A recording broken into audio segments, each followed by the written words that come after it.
Hello. I forgot to make it so that the trolls can't comment. So while I do this, I will wait for the room to fill up, and then we can sort of dive into everything that's happening. We are going to be talking about a lot of things, okay? There's a lot. Oh my God, we are 4 days into the Gregorian New Year. And holy shit, okay? I don't even know where to begin, if I could be honest with you. I mean, oh my God. Give me a second, please.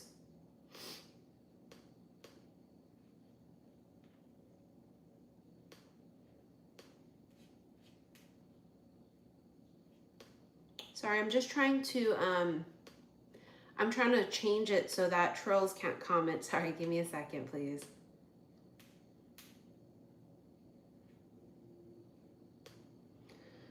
Okay, let's see. Did we change it? Yeah, I did. Okay. I did it longer because I felt like the generic 20 minutes that they offer is just not enough, okay? There we go. Oh my lordy, here we go. Today is Sunday. We are 4 days into the new year, and my God. I mean, and on top of which, it is very dark and gloomy in Hawaii right now. I woke up, I thought it was evening when I woke up. I was like, what the hell? It's 2:51 p.m. right now, and outside it looks like it's evening because it's winter in Hawaii, and that means it's rain. It is absolutely dark and gloomy, and I think really symbolic of the energy, okay? I do see some of my moderators. I just want to make sure I have enough moderators before, I know, but I want to just see how many moderators I have first. I did adjust it so the trolls that just happen to stumble on this live can't comment, but I just want to be sure. Oh, Happy New Year's to you too, honey. Happy New Year's to you too. Thank you. I really celebrate New Year when the Chinese New Year comes about, not because I'm Chinese, because I'm not. I'm half Japanese, but because that's really when it pops off. Thank you, Mama Cray. She sent me $33.33 to my PayPal. And she said, Happy New Year's. Thank you, honey. Happy New Year's to you and Casa Rose. Yeah, so there's a lot popping off. And where do we begin? You know, this is the thing, right? A lot of people watch me and they say, don't talk about nothing but tarot. First of all, you don't tell me what to talk about. This is my channel. I built it from the ground up. Thank you very much. Okay. 8 years. 8 years, honey. I'm a veteran, not a rookie. So you don't tell me what to talk about. But also, if we're not aware of our environment, if we are not aware of the 3D, and if we are not connected to the 3D, how you expect to be connected to the 5D? We have to be aligned, body, mind, soul. We must be aligned, past, present, future. Okay, everything is connected. Everything is connected. So you want to go watch someone who only talks about, oh, they're going to call you tomorrow. You may. But I like to be aligned in every which way because that's what allows me to be so intuitive. That's what allows me to be so aligned. Okay? And again, it's my channel. I talk about what the fuck I want to talk about. Period. Now, I think we're going to talk about the most obvious thing first while I shuffle. I will be using the Moonology. Okay? So the most obvious thing is we're still under a full moon. It is a wolf full moon. We got a lot popping off. Next month we have, not only is it eclipse season, right? February 17th, but February 17th is also the Chinese Lunar New Year. Okay? What does that say? Natalia said, Missy, your channel was never all about tarot. This is a soul tribe whose experiences parallel each other. That's why I watch. Thank you, Natalia. And like I always say, that's the majority of my soul tribe, right? They are very that's their style too. That's what they like to connect to. So I'm glad that you do too. All right, I'm gonna get a few of the Moonology. Okay, so we've got a lot coming. Bitch, eclipse season is coming. Eclipse season is upon us. And you guys know I tell you every single time it's an eclipse that eclipses are wild cards. You just don't know what you're gonna get, okay? For baby witches, for people who don't know, they're not masters of magic, don't screw around during eclipses. Because if you don't know what you're doing, don't even attempt it. You leave that to the grown witches. You leave that to the experienced witches, okay? And that's just my personal little suggestion. If you're not very well versed in magic, don't do shit on an eclipse, because there's such wild cards. It's just, you could do a spell and it could backfire. You could do a spell and you're trying to make this motherfucker fall in love with you, but then you make the mailman fall in love with you. You know, it just could be so much. And first of all, you shouldn't be putting spells on people to fall in love with you. We don't do that. Okay, we've got a lot coming out here. Hold on. We got a lot happening. Be bold, make the first move. Don't let pride get in your way. Gee, I wonder who that's for. Because sure as hell ain't me. And it sure as hell better not be you if you the feminine. Sure as hell better not be you. Oh, I'm going to be bold and I'm going to ask him out. Are you the man? You the masculine. That's fine if you are. I just double checking because you claim you're the feminine. You the masculine or you not? I didn't even fix my hair. Today's one of those days, it just requires putting it up like this. It just requires it. Okay? Somebody here gotta be brave and be bold and make the first move. Thank you for the super chat, Chris. Thank you. And not let pride get in their way. Okay, now you know who that's for. It's saying your commitment is being tested. A win-win outcome is forecasted.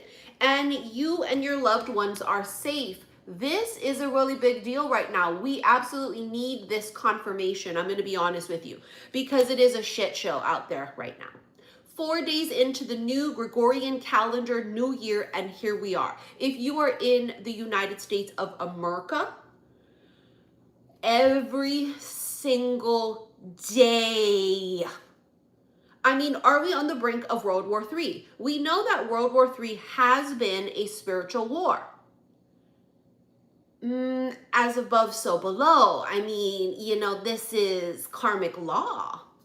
So at what point is that going to happen in the 3D? That's why I said earlier, if you cannot listen to what's happening in the real world, I don't like to talk about that. I don't want to hear about that. You cannot be connected to the 5D ethers. You cannot. You're living in some sort of delusion, okay? We have to be connected to past, present, future. Body, mind, soul. I'm sorry, go to someone else that's gonna bullshit you and blow smoke up your ass well, if you pay me, I can activate you for twin flame union. I'm a real bitch, okay? You ain't gonna get that fugazi shit over here, because don't be talking that fugazi shit in my motherfucking face. So you have to be aware of what's going on. And if you live in America right now, it is a goddamn scary time. It's a scary time everywhere around the world, right? For example, let's say, first of all, in Palestine, in Gaza specifically. What's happening there is absolutely horrific, atrocious. If you are someone who says, well, I don't like to talk about that stuff, I don't know what to tell you, bitch. You ain't never gonna get to that spiritual place you trying to get to if you just can't even just acknowledge what is happening around us, okay? Now, what has happened in the past, like 24, 48 hours, it's like, and correct me if I'm wrong, well, don't even fucking correct me because it's my shit. I will say what I want and how I feel. But has anyone else felt this weird goddamn shift of energy? Now, can I tell you, the other night when all of this unfolded, you know, I'm in Hawaii. We are behind in the time, okay, in time zone. I fell asleep on the couch watching TV. first of all, I never fall asleep in the nighttime when I'm watching TV. I don't do that. I just don't do that. And so what night was that? This is Sunday. It was Friday night, or was it just last night? No, it must have been Friday night. It was Friday night. And I fell asleep on the couch. I woke up at like 1:30, and Jordan was in the kitchen, and she was like, did you fall asleep? Go take a bath. So I went to go take a bath, and I was like, oh, you know what? I kind of feel like I want to go on my phone. I don't know why. I feel like I need to go and like doom scroll, okay? And then I saw it.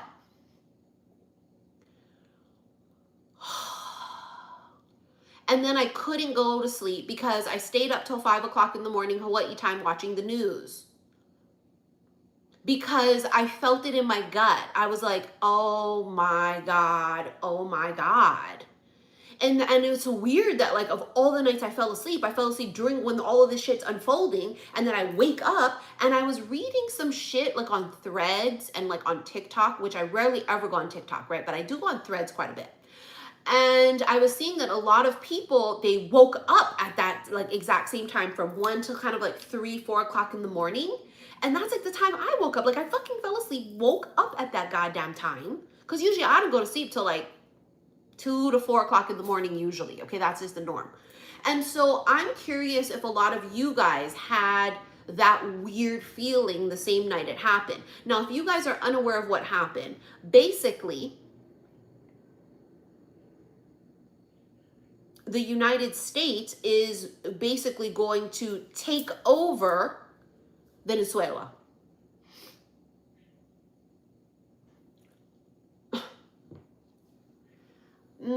And in case you didn't know, you can't do that.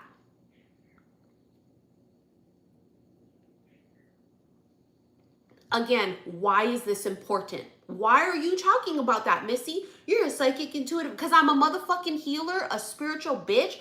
I'm a light worker. On top of which, I'm a humanitarian. I'm recording, well, I'm alive right now on stolen fucking occupied land.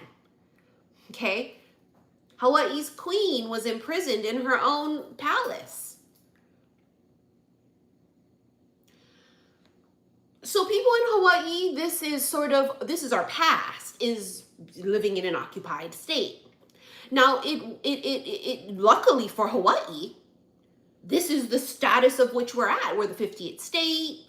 But other countries that have been taken over and occupied haven't been so lucky. So I want to say, first of all, I'm not going to sit here and judge any Venezuelan person of how they feel about what happened, because I'm not Venezuelan, right? So you're happy or you're not, that's got nothing to do with me. That's got nothing to do with me.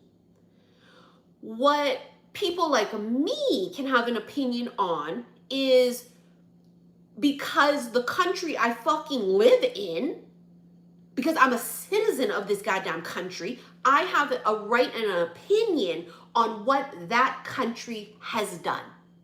Okay, so let's just clear that up first of all. I'm not going to say, well, because you're happy, that's not good. Well, because you're upset, that's not good. That's not my place. I'm not Venezuelan. But you cannot, okay, you cannot go to another fucking country, basically kidnap and capture their president. I don't give a goddamn if he is a dictator. I don't give a goddamn if he's a horrible person. You cannot do that because it is illegal. We are living in a timeline where the United States has gone into another fucking country and taken their president and wife. Okay? Crazy, weird charges against him, which don't make sense. See, people like us, we're all about pattern recognition and common sense and critical thinking. So we're sitting here watching that, hearing all these things going, that's weird, because didn't you just pardon a drug trafficker? So it's definitely not about the drugs. It's the oil. Right? Venezuela has the largest oil reserve in the world, even more than Middle Eastern countries. The largest oil reserve, right? So now I'm sitting here and I'm going, what fucking timeline is this? Because depending on the timeline we're in, all the things that we're going to predict, all the things that I'm going to feel out, all the things we're going to channel, it does affect it.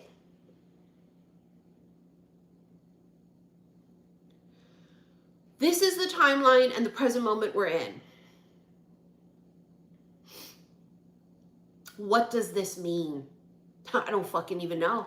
But thank you, Lord. It says right here, you and your loved ones are safe, because I think a lot of people aren't feeling that way. A lot of people are feeling like scared, because you cannot do that. Because it sets the tone and precedence and gives the example. Well, America did it. So we're just going to go into this country and we're going to do that with that dictator or leader or president. You cannot do that.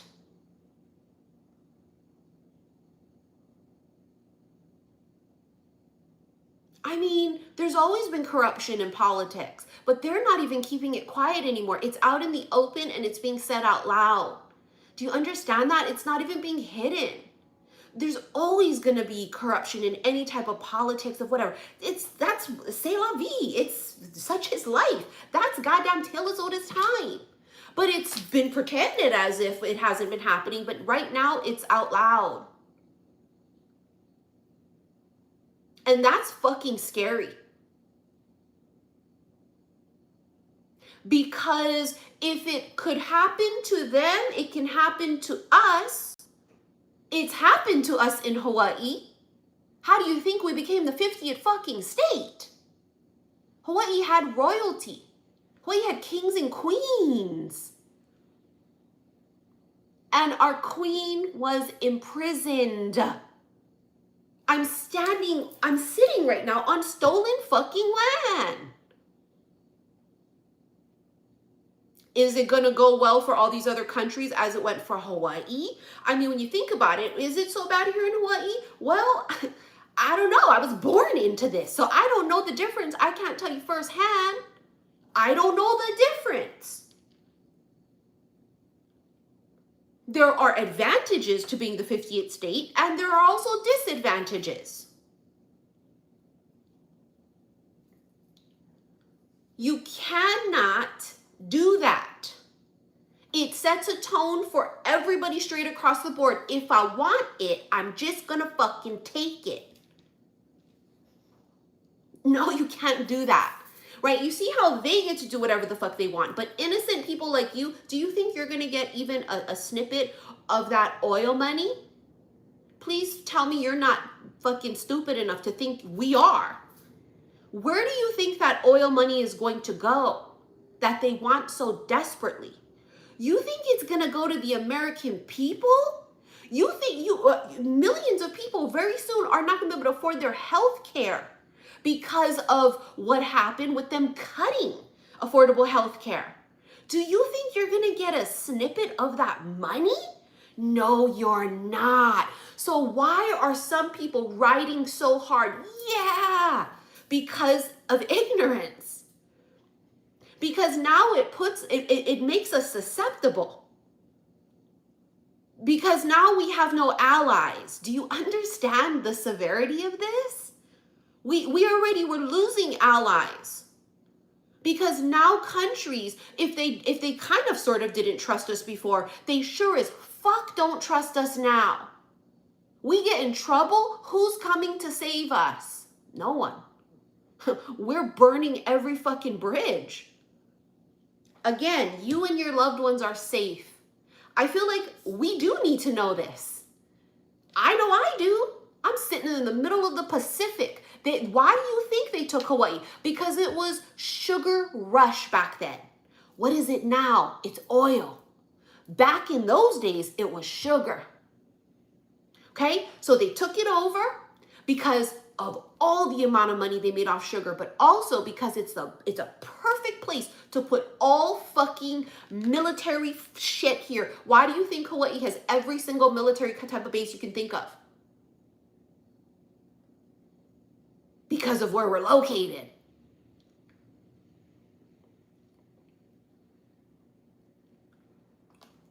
Are we feeling like all of us sitting ducks? I mean, to some degree.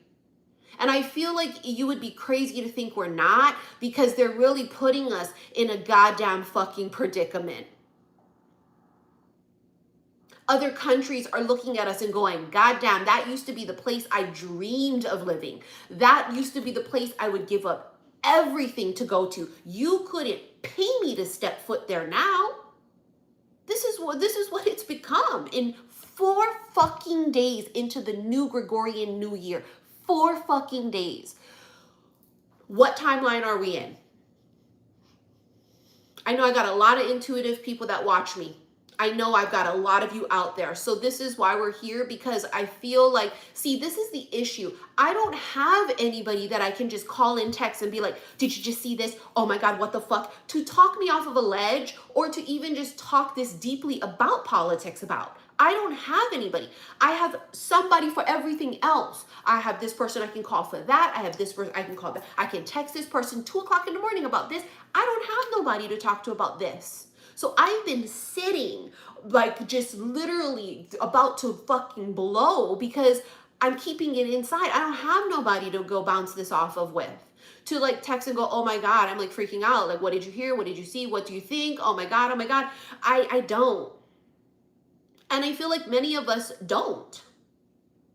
We have other people to talk to about twin flames and chakras and what I dreamt about last night. And fucking, we do. I've got people that I know somebody who knows everything. Okay, I've got one person for this. I can call this man right here and he can tell me about this. And then I got one for that. And I can call this bitch. And I got somebody for everything. I don't have nobody that I can go and go, hey, oh my God. I don't. Not when it comes to politics. And I need one, especially right now. I feel like, oh my God, I really fucking need somebody. Cause holy shit. Every day. I'm gonna get one more from the Moonology. Listen, I know we all feel like that. We all feel like, my God, what are we gonna do? What can we do? You know, honestly, the end of a type cycle approaches. Really? Really? So you telling me we got through all that karmic bullshit. We got through all that karmic fucking spiritual healing. So that we got through. Now here we are. So we got through that. See how it's like sometimes I get so discouraged. And my job is to hold the light, which I always do. There's a generator inside of me somewhere. The light is always on. But sometimes it does get dim. Really dim. Because that's what I think to myself. I think, bruh, we just survived that. Now, what the fuck is happening here? But again, I want to go and touch on this. We did not incarnate here involuntarily.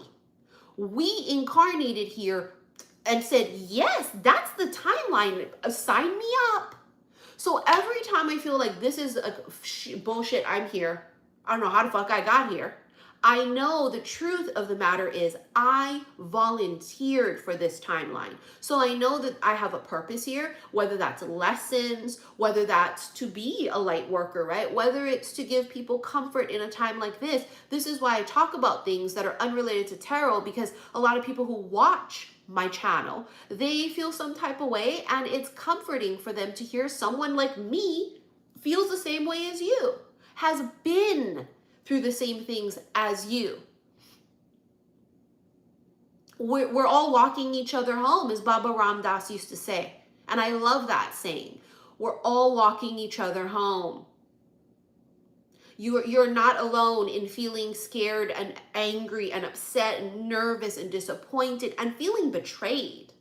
I don't know, there's something inside of me that feels really betrayed, and I can't quite pinpoint exactly just yet what it is. It's not a particular person per se, but it's the energy overall. I feel betrayed. I feel like, wow, our whole life has been so tough as fuck. And like, it just keeps escalating. You know, we get through this thing and then here's this other thing. Like, my God, our soul evolution, we're going to be the next fucking gods and goddesses after this. We are going to be the deities they worship in the future. Do you know what I mean? Because of everything we're going to go through soul expansion wise. It's just insane. I don't know what to tell you because I don't know either. I know that we have to just continue being strong and holding the light but as we do, sit there and go, what the fuck? Because really, what the fuck? I don't know. I'm not exactly sure. But it's a timeline where it feels like the end is coming, and I will say it just as I feel it. Take time to breathe out, surrender to the divine. That's exactly what I feel. It's like the end is coming, and I don't know if maybe it's that in the cards. The end of a tough cycle approaches. I don't know if it's the end of democracy. I don't know what it is, to be honest with you. I don't know. But I know what I feel.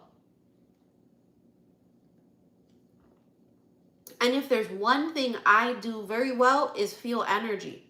And it feels like something is about to give.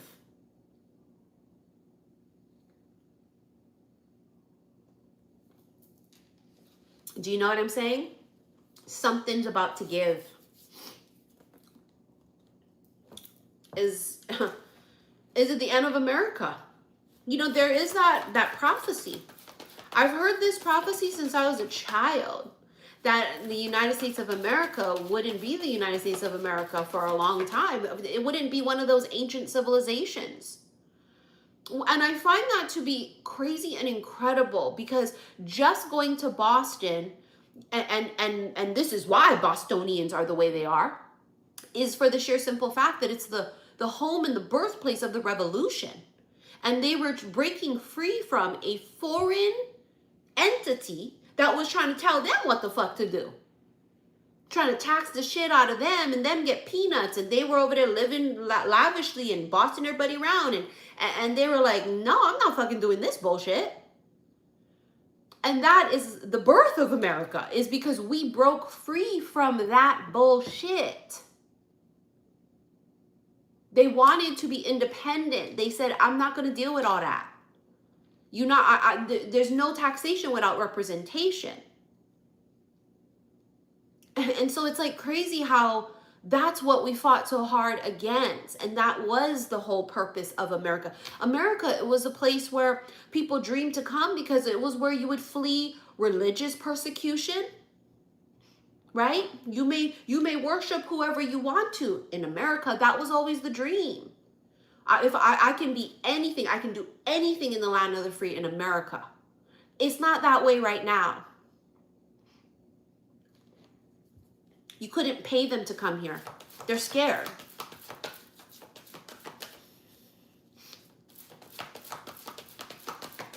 You know? It's no longer about, well, worship who you want and there'll be no persecution. I mean, that was the whole foundation of this. You may believe in what you want. This is what this is. This is why it's separation of church and state. Because it's just, what the fuck, where are we? Did we all die or something like overnight? I'm not sure. You know, did we? Because like a fucking creepy ass nightmare? I don't know. You make the effort. Great love is worth taking the steps you're guided to take. Isn't that weird? Because the Moonology talked about, see, they got their foot on their fucking neck. In the Moonology, it said, don't let pride get in your way. And where was that? Be bold and make the first move. You see, Spirit got their foot on their neck. Make the effort. They're feeling pressure. Fucking foot on neck. You also have chemistry. There's a strong magnetic attraction here.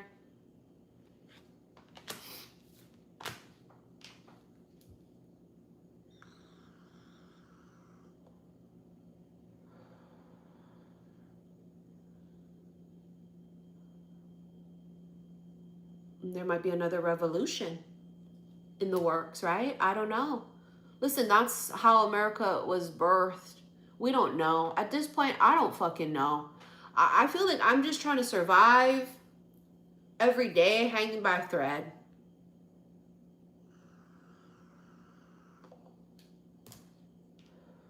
I'm not even exaggerating. Every day it's something new. I'm on edge constantly.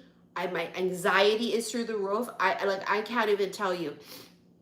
Then I got post nasal drip because whatever bug I caught after all the traveling, coming back from Arizona, and so it's like not only do I have all that shit, then post nasal drip and congestion. Thank you, Mohis. Thank you for the super chat, honey. You know what I'm saying? Like, we're hanging by a thread, okay? We are. Like, do you know how difficult it has been recently for me to get out of bed? And so if you're feeling like that's you too, I promise you, honey, you're not alone. You're not alone in feeling like that. Oh my fucking God. The second I go live, the damn world is going to text me. Yeah, I can't even get out of bed. And I don't even want to. I just feel like I don't want to do anything. I just want to lay here and pretend what's happening is not happening and just almost be delusional and detached. But we can't do that. We got to get the fuck up. We got to swing for the fences every day. We have to inspire. We have to learn. We have to grow. We have to live. We have to cry. We have to laugh.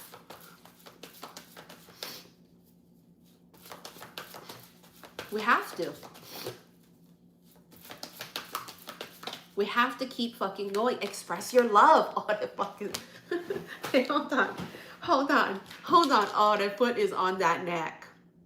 Express your love. Go ahead and make the romantic gesture. Do you see what's happening here? All of the cards are indicating that somebody needs to make some sort of a bold fucking move here.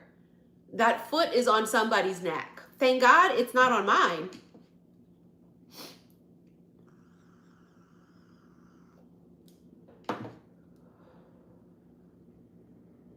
Thank the Lord. What are you? A bad bitch.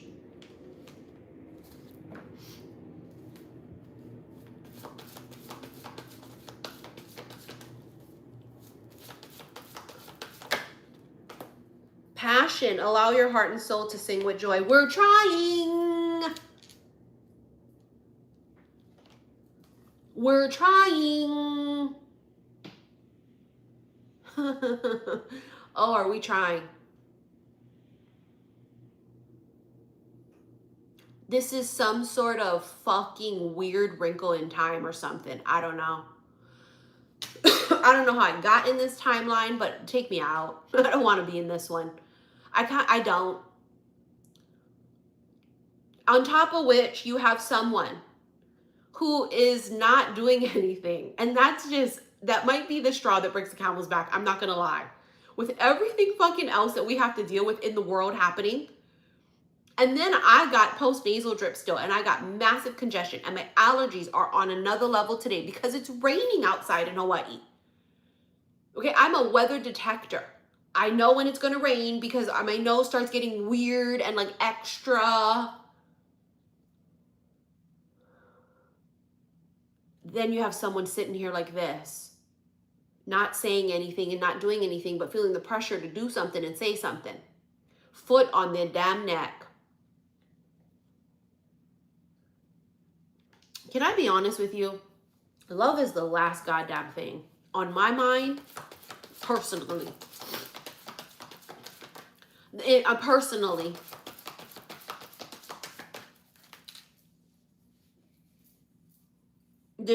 I don't know, that's just me maybe with everything happening in the world right now, but that's when it's going to happen because we're not focused on it. You know what I mean? Separation, time apart from your partner is on the horizon. Somebody's breaking up.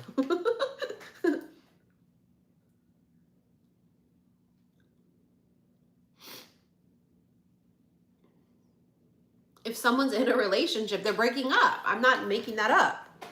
telling you it is. I can feel it. Sorry, I gotta sit crisscross applesauce because I want to be uncomfortable and put myself through pain. I don't know.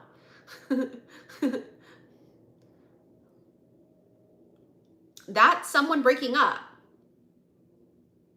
Oh, you're single? Well, me too. 99.9% of the people here are single. So then what is that? So then who would that be then if that's not us?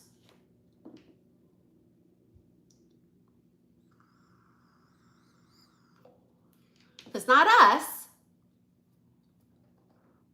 someone's coming out of something that needs, oh my God. Oh my God. If I get another motherfucking text right now, I might scream.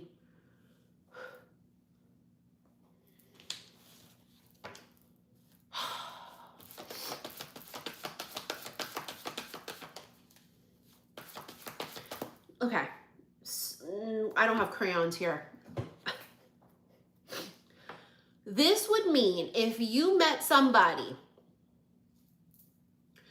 who was in a karmic relationship,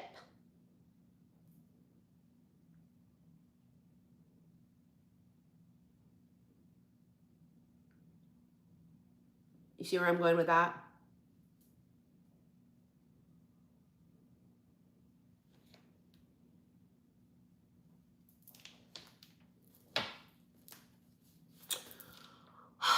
Hello, Vienna. Thank you for watching me from Vienna. Now, oh my God, look what I stopped on wedding. People get so like bothered that other people are living a life. You guys just expect to meet someone who's perfect.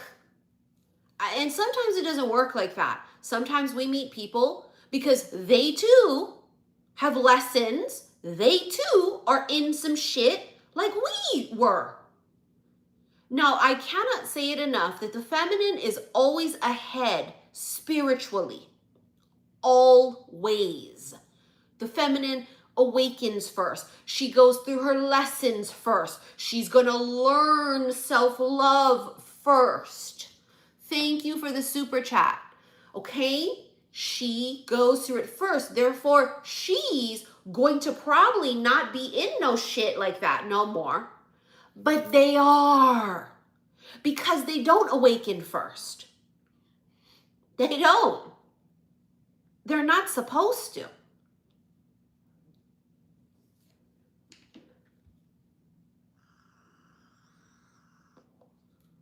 They're not.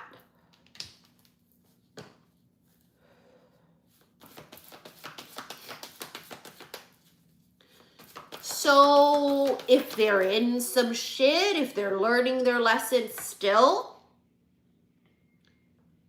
it is what it is. We give grace because we've been there too. We give grace because didn't we want patience when we were going through it? When we couldn't see the forest through the trees? When we didn't know what was happening to us and we were confused and we felt like it was the end and we were just so fucking all over the place? I know I did. I know I sure as fuck did want that, for people to be patient with me or to give me some sort of grace. Give them fucking grace and patience and distance if required. Giving grace doesn't mean, are we gonna have to be literal? Because I'm really gonna be fucking, that's really gonna put me in a bad mood. Please tell me I don't have to be literal with you right now, the motherfuckers. I don't want that one.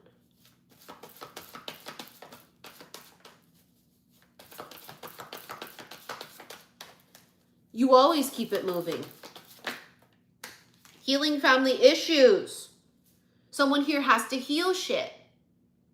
Again, what I just said, some people are going through shit. We are too. Some people be sitting there acting holier than thou, got 7 things in right now that need to be worked on.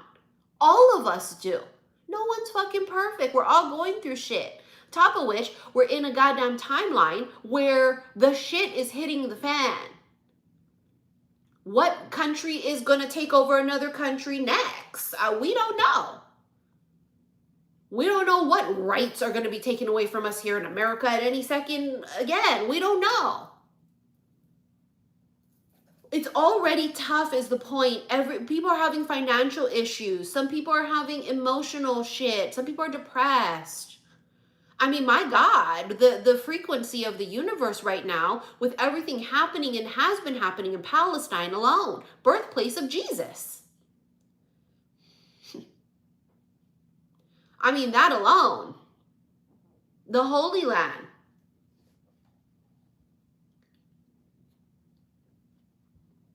And the people of the Holy Land, look what's happening there. And then we wonder why everything else is falling apart. My God.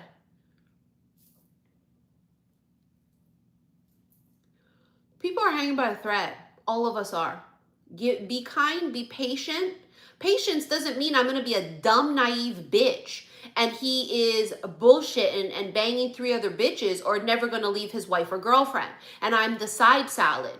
If you're still in that situation, being a side salad bitch, you got a lot of shit you need to be working on. You need to be worried about you, not them.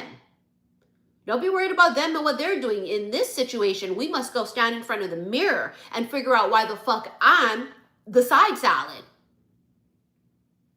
There are bigger fish to fry if that's the situation. Nobody should be nobody's side salad.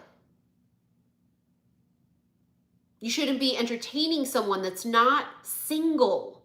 But that doesn't mean we don't meet people, because it has been destined and fated for paths to cross, and someone's still going through lessons or someone's still in something. Don't categorize and say men love playing games, because there's a lot of men out there that don't like to play games.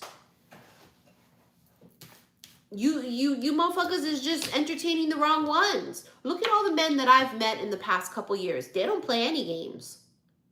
Because they're men that have been there, done. They're men, big dick energy men. They don't play games.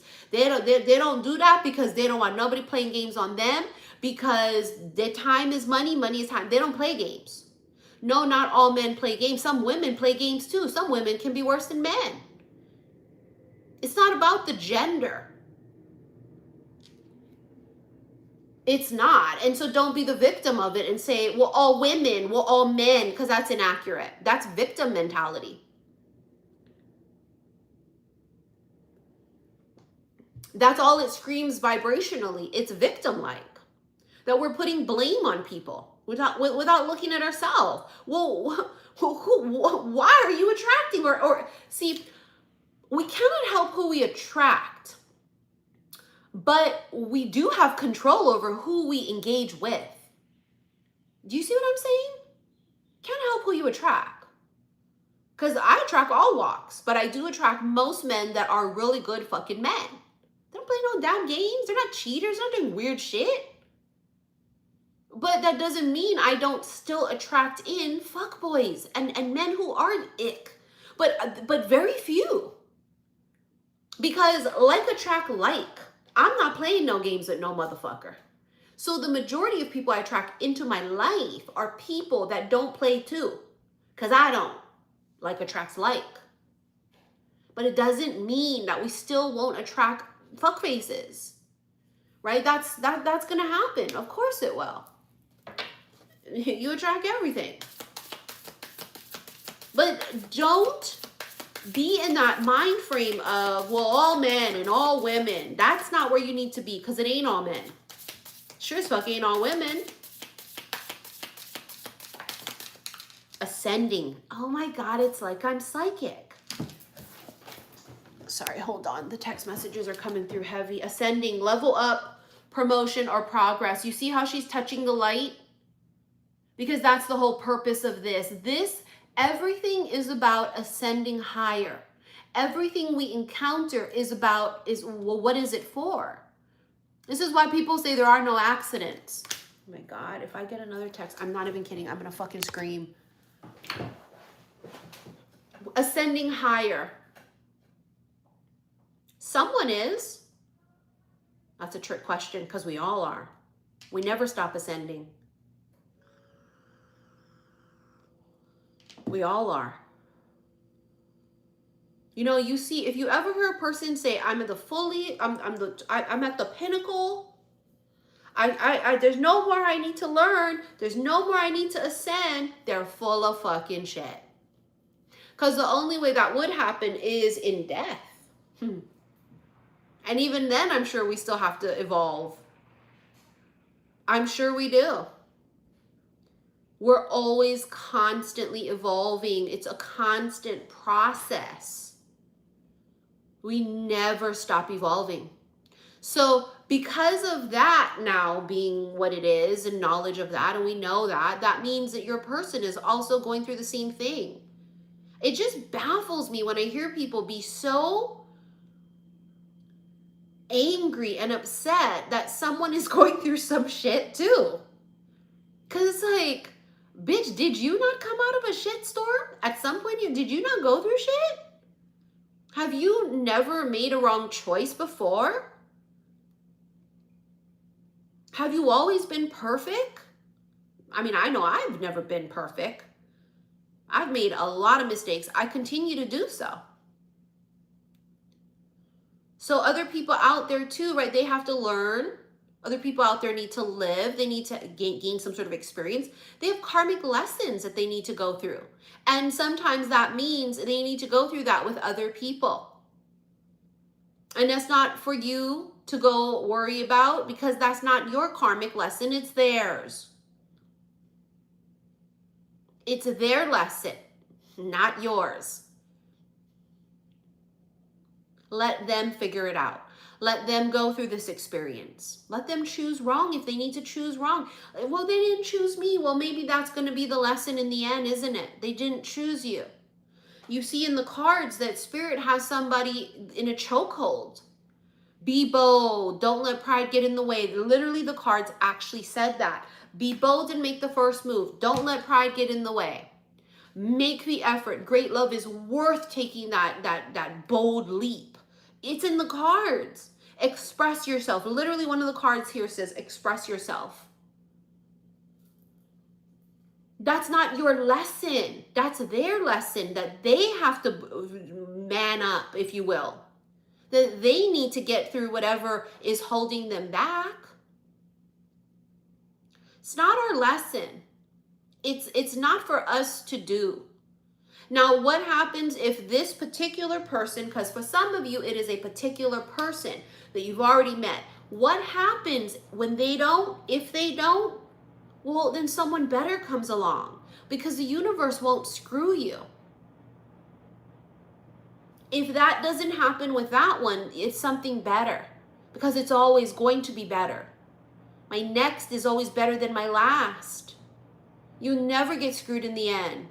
Not unless that's your mentality and that's what you focus on and that's what you manifest and that's what you choose. You'll never get screwed in the end. Losses are lessons, right? Rejection is protection. Closed doors and dead ends are literal new beginnings. One door closes, 5 more open.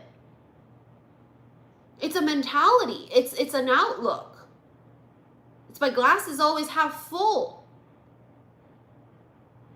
I'm not going to take that personal. It's not about me. It's their choice. It's their position. It's their outlook. Really, the general message here is everybody going through some shit right now. 4 days into the motherfucker. I don't even want to know oh my God. What is it going to look like in a month? It looks like they're licking their chops for Cuba. And what else? I'm on edge nonstop.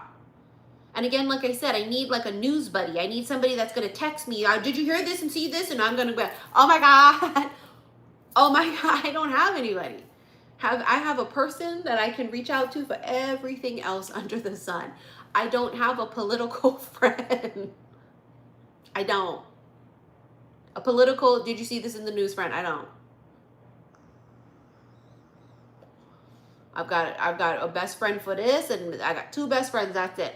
I got acquaintances, I know people, but I don't have that.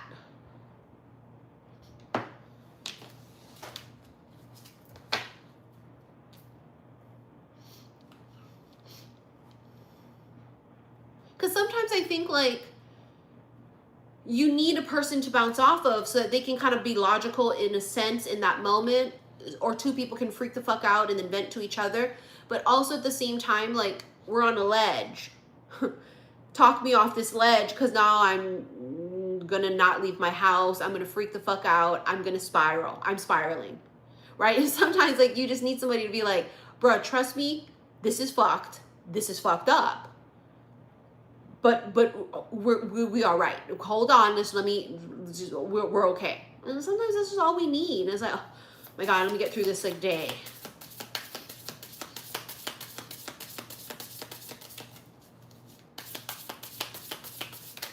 What's next?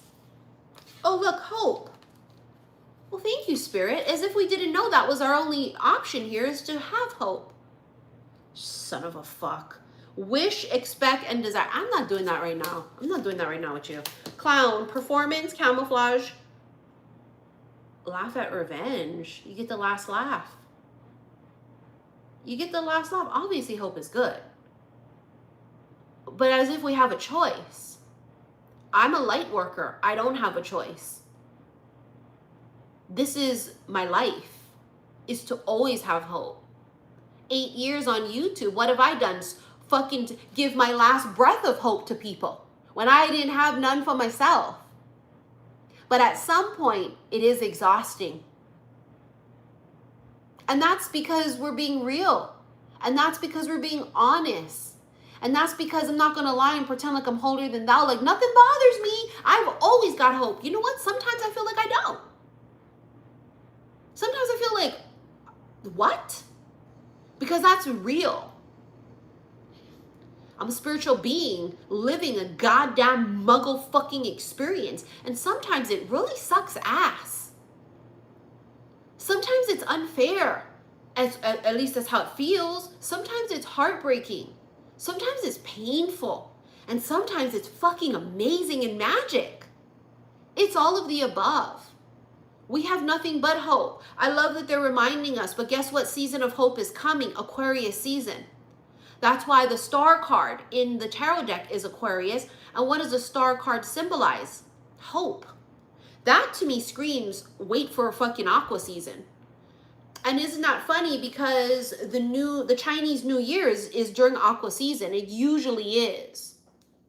Usually is. It is the humanitarian season because Aquarians are natural born humanitarians. They are the revolutionary ones. We are the rebels. You will never see a true blue Aquarius conform. You will never see us take orders, when it's not gonna, no, it's not right. Why? How come? Like, we're gonna question everything. Well, no, they don't have to do that. Why do I have to? If it's good for them, how come it's not good for me? No, I'm not fucking doing that. Revolutionary. Right? They are also visionaries. And you know the thing I love about being an Aquarius is when everybody doesn't have a solution, I always have one. It's like the craziest thing. It's like our gift.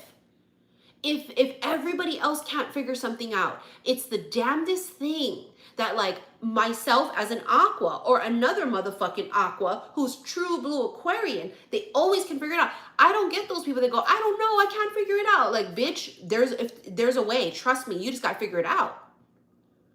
I don't give a fuck what it is too. You figure it out. Right? We see things that other people don't see. So is that why we so desperately need Aquarius season? Is so that we can take on those characteristics of being able to see what others can't see, coming up with solutions. Okay? As an aqua, for me, you'll never hear me say and stick with it to go, there's just no way possible. Like, I will figure it out, and I always fucking do. I don't care what situation I find myself in. I'm telling you, I in my life have found myself in some very sticky situations. Sometimes I get myself there. Sometimes I literally put myself there. It's a rebellious thing in me. Sometimes I don't listen and I'm hard-headed and stubborn, and the rebellious part of me just sometimes gets me in very sticky situations. But I'm always going to figure it out. I think Aquarius season, we will feel some sort of hope that's much needed. It's the season of humanitarianism. You know those monks that are walking, the walk for peace? I saw one video, the very first video I saw of them walking. Do you know I bawled my fucking eyes out? I was laying in bed. I just woke up. I was too lazy to come down here to make my coffee. I was just laying in bed and I was just scrolling on social media, and I saw the monks walking. And it was the first video I saw of them, like 2 weeks ago. I can't remember how long ago it was. And I just bawled my fucking eyes out. Like uncontrollably. Bawled my eyes out watching these monk videos of them walking for peace. They're going to walk from Texas to Washington, D.C. And you know, Buddhism can teach you a lot. You hear me quote a lot of things from monks and from gurus and Buddha himself. You know, one of my favorites from Buddha is you lose what you cling to. People white knuckle shit, yeah? Nah. Let it go. If it comes, it comes. If it goes, it goes. Being in the flow. No, it is super inspirational. Makes me want to go back to DC when they go. They're supposed to arrive there in February, actually.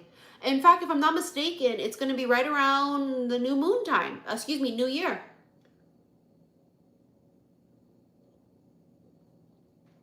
I'm tattooed like the overpass in LA.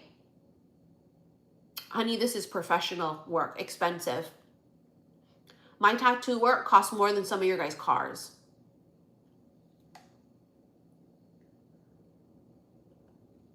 Seriously.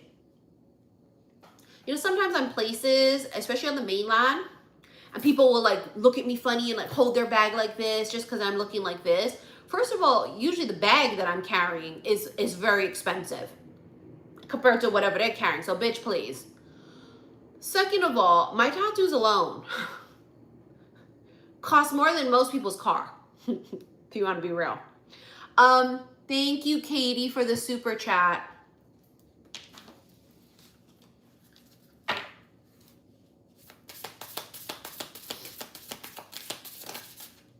Mystery, unknown, puzzle, illusion, and confusing. Could be where we feel right now, right? That's the energy.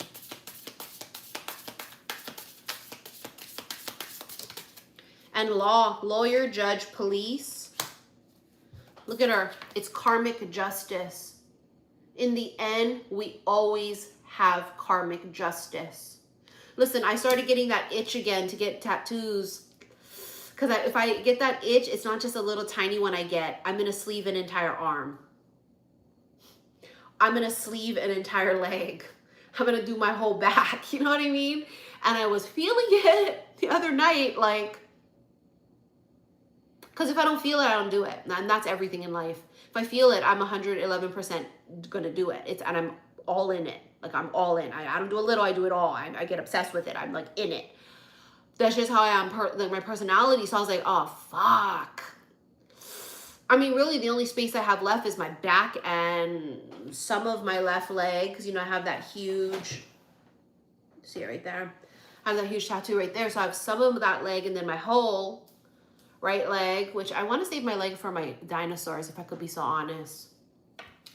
Well, people are judgy about tattoos because they're ignorant. You know what I mean? They really are.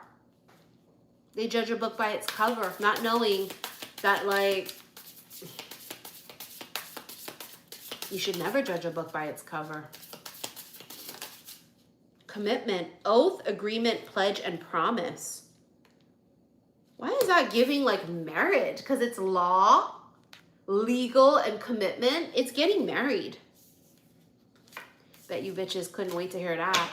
And I will tell you this, because it is the truth. I've seen nothing but engagement ring shit nonstop. Like no matter where I fucking look.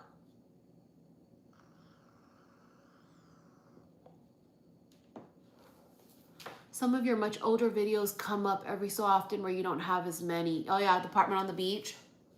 Only had like this, and those are the tattoos my ex did.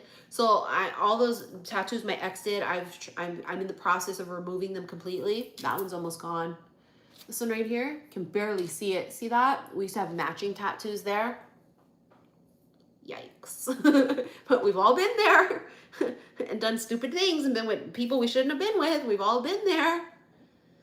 A huge tiger on my back. Thank God it's almost completely removed. Actually, I wonder if I can show it to you. Oh yeah, I might be able to. Look at the koi. See my koi over there? He did that. That's coming off. Look at my, you can't even see it anymore. I used to have a big tiger back there. It's almost completely gone. And that koi fish is what he did too, which is good. You see it? It's barely even visible. I mean, it's, look at that. I will warn you, tattoo removal hurts 10 times more than getting it. I'm not joking about that. Hurts 10 times more than getting it, and I don't numb it. I've never numbed to get a tattoo. I've not numbed to be to have tattoo removal. No, some people do. I've not ever. I joke and I say if I do tattoo my armpits, which I would love to actually, because I feel like it would just be so cohesive with all of it. But if I did do my armpits, I would numb it because I've earned it. You know what I mean? Bitch, I raw dog that and whole entire knee tattoo, and it comes up to half of my thigh. Okay, I raw dogged that in one sitting. I've earned numbing my pit if I decide to do my pit.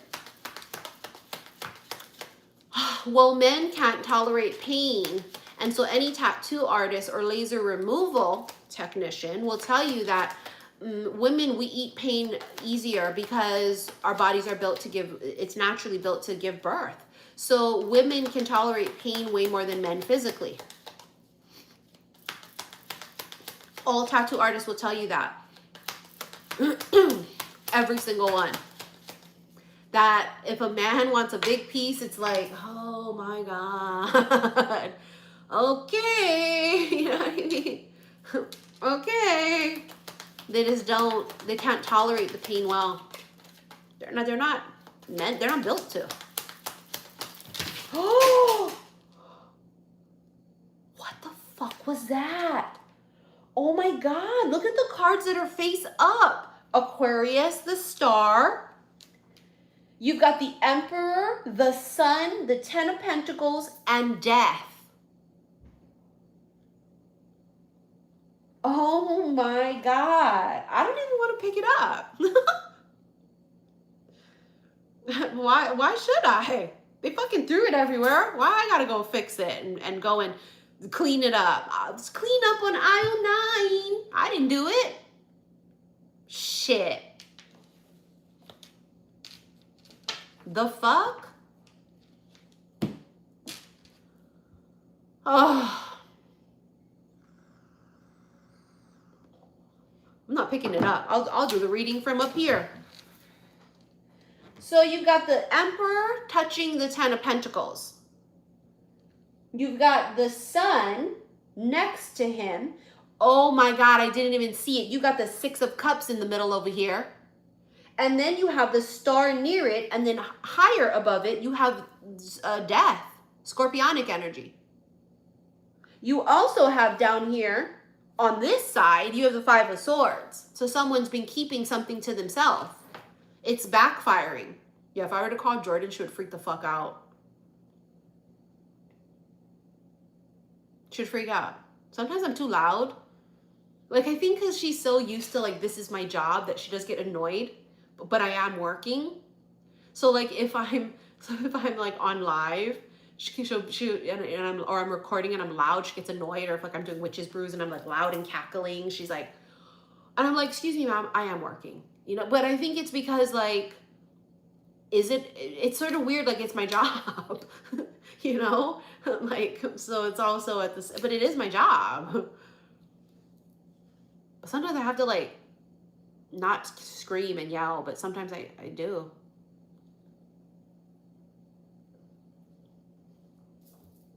We're going to do another deck because I'm not picking that up. You think I'm lying? I'm not picking that up. It does pay the bills. This is my job. I'm a YouTuber. You want to know why? This is how I evolved into saying YouTuber, okay? Because first of all, in this day and age, these fake ass psychic bitches on TikTok and Instagram and on YouTube have really tainted the way and really changed the way people look at people like me, like psychic, intuitive people, okay? They've really tainted it. So I don't like to say necessarily up front when people will say, well, what do you do? Usually I joke and I say whatever it takes, okay? But sometimes they really want to know what I do. So that can only go so far when I say, well, whatever it takes. You know, and so this is how it evolved, because I used to say, well, I record videos. Because, you know, what do I say? I'd be like, oh, I record videos.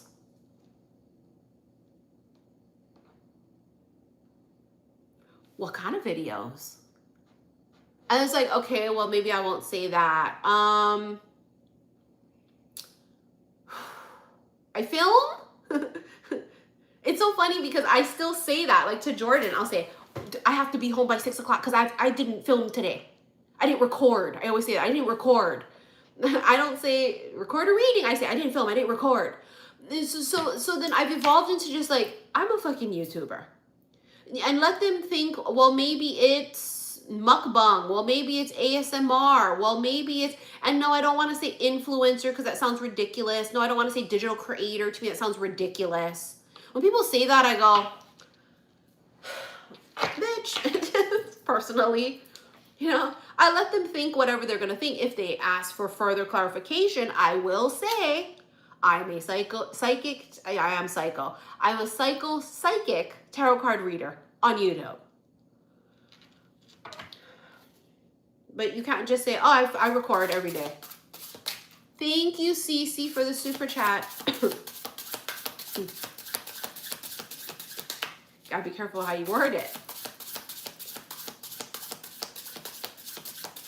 Listen, would I ever sell pics of my toes? I would not sell pictures of my ass, okay? Or of my nanny. I wouldn't do that. Would I sell pictures of my elbow and my toes, my feet? I might. I joke with Jordan and she goes, don't you ever, you better not ever. But you know what? Some of these bitches that be selling their feet pics be buying houses cash. Listen, I'm a hustler, okay? In the past, when times have been hard, I look at my feet, I go, fuck, this could work. You know, I never have, obviously. I never have. If I did, I'd have 5 houses. I'm telling you right now, okay? Because I'm a hustler. I'm a capitalist at heart. I'm a Capricorn moon. Bitch, it would be an enterprise. I'm not even exaggerating. But it's just my kids, like, you better not. And I really, in the end, wouldn't. But how much would you pay to see my foot? You know what I mean? How much?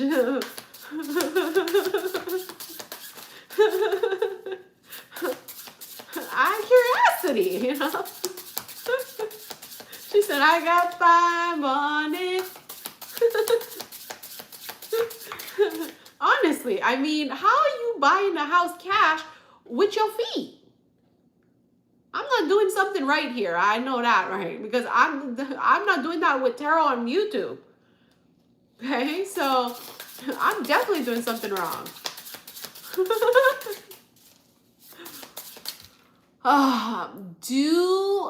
What did I say? Do a tarot reading with your feet. Yeah, right. Bitch, I can barely walk on my feet, let alone shuffle.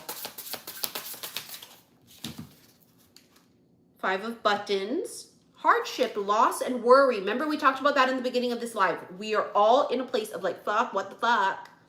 And we have the Empress and the Magician. Master of skill. Ooh, you have somebody here who's a master of their craft. Ooh la la. And then the Empress, creativity, nurture. Look at that. It's a gorgeous butterfly. Hold on, my nose is starting to run because I've got a lot of sinus congestion and post-nasal drip. And I won't blow it on camera, but it is fucking running.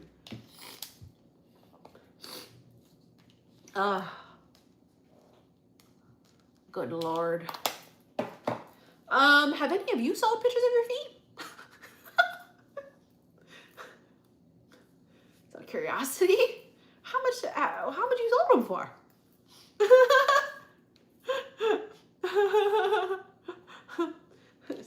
Did you buy a house cash? My fucking God. Hold on, please. Sorry, hold on.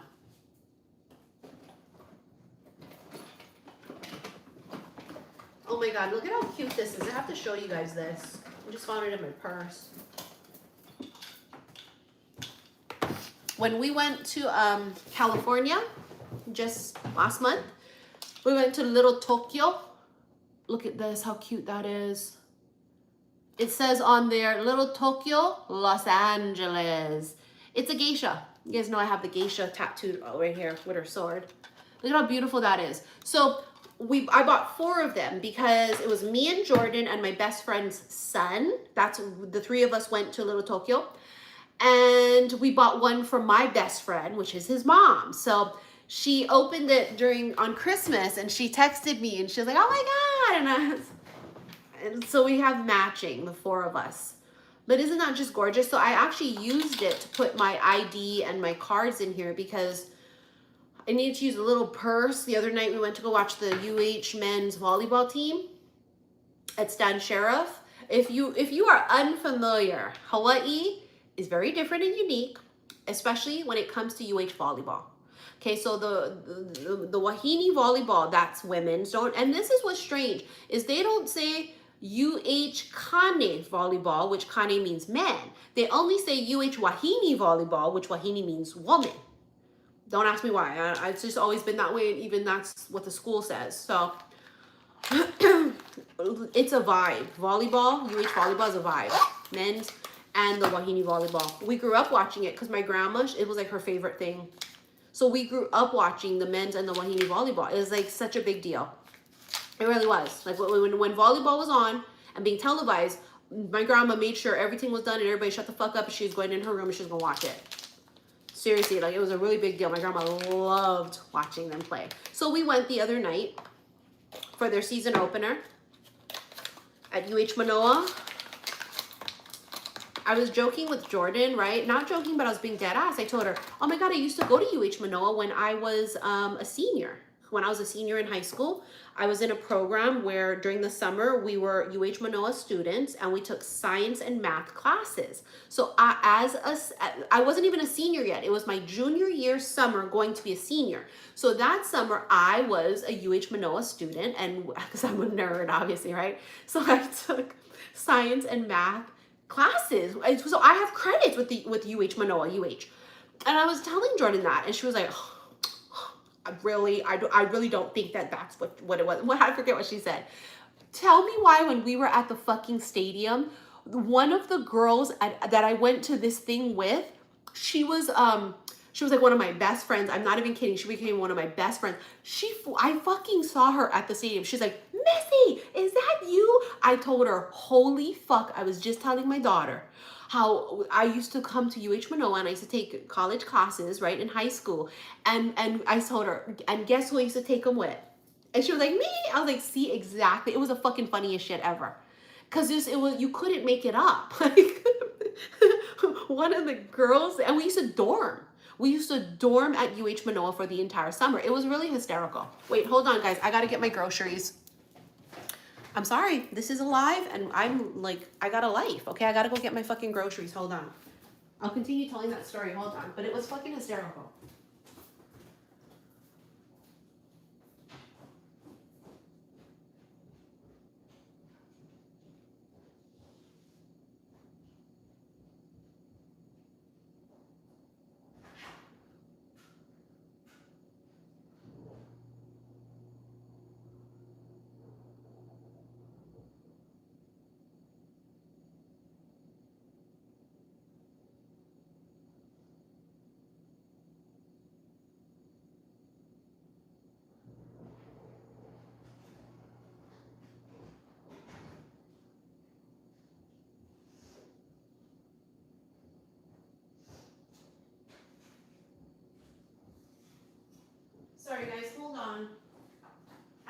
groceries because we're making stroganoff tonight.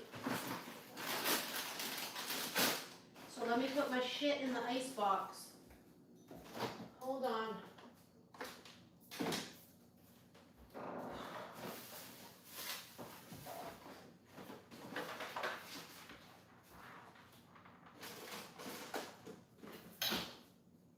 Okay. Oh shit, where's this gonna go? Fuck.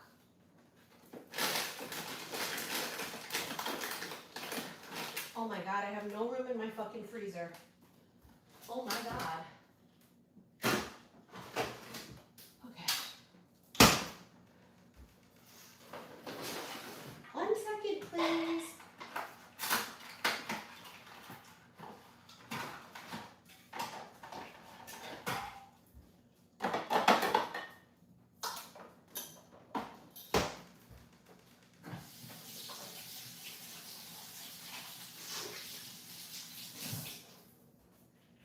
Okay. Here we go. Oh Lord. Here we fucking go. I'm back. Sorry, I had to get my groceries. Sorry about that. Apologize. I had to order groceries. We're making, what is this? Somebody's, oh, what? They heard me say icebox. What they said about that?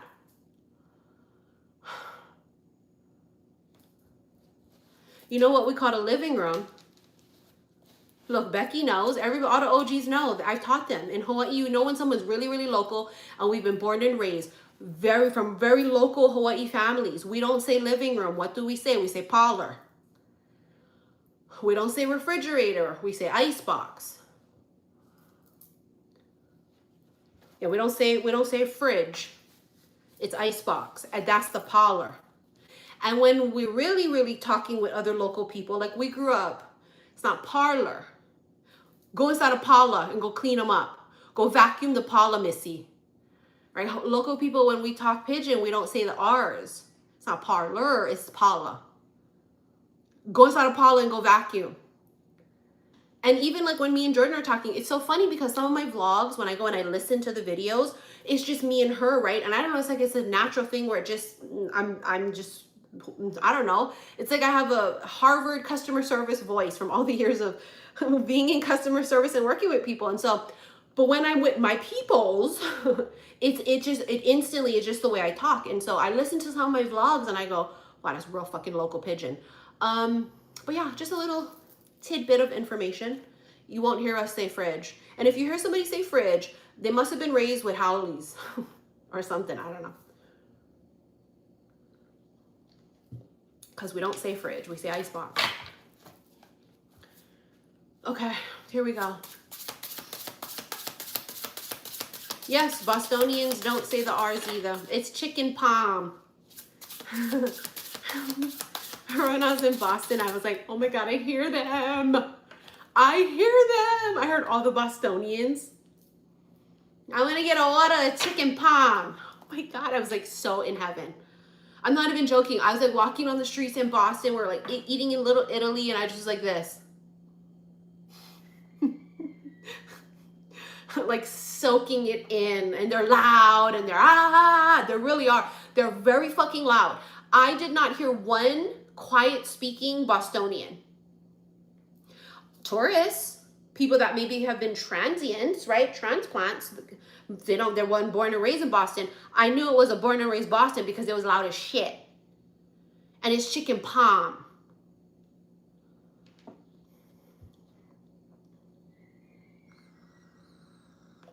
No, Bostonians are the best. Oh, you're gonna kill me. You're gonna kill me. That's my old vape that's dying. I think I lost the other one when I went to get the groceries. No, I didn't. I found it. I found it. I found it, bitch. Okay, we're back in business, I promise. We're back in business, but this is free 99, so go with the fucking flow. Can't wait to go back to Boston. Why do you have the messenger? It says protector. and divine signs and spirit guides. Remember we talked about that in one of the readings recently? It was the Mother Mary reading. Mother Mary, your ancestors, and the angels had a message for you.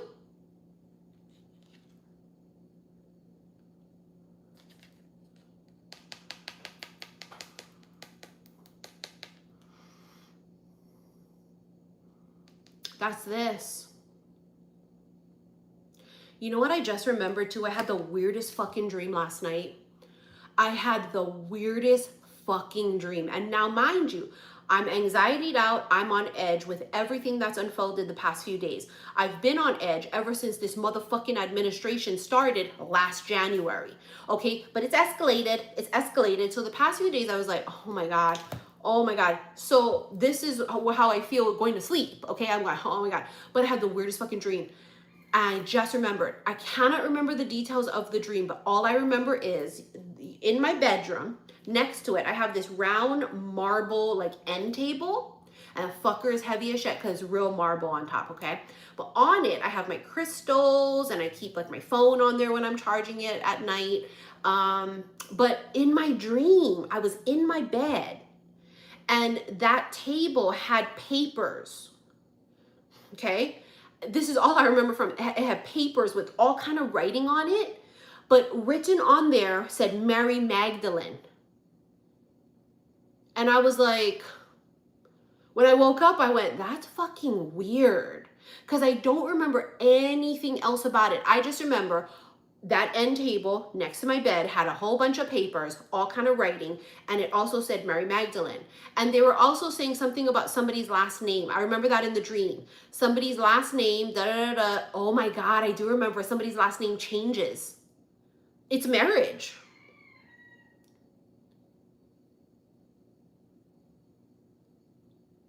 That's right. It's that somebody's last name changes. It was like they were writing it down on a piece of like paper. It was like all kind of papers, and it had all writings on it. And I remembered them saying something about like, oh, the last name has to change. You got to change the last name. And I remembered seeing on the paper, it said Mary Magdalene. So it was very strange.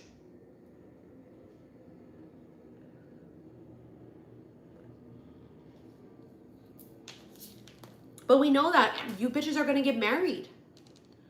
I mean, I like to call it a vow renewal, because whoever this is that you're going to marry, if the stars align and they get their shit together, you've already been married to this person in a past life. Is how I'd like to look at it. Right? So because you've already been married to this person in a past life, in this life, you're just renewing your vows, really, because you're already fucking married. You've already said your vows. Wait a second. One of the cards here said vows, didn't it? What card was it that I saw? Which card did I use? It said vows.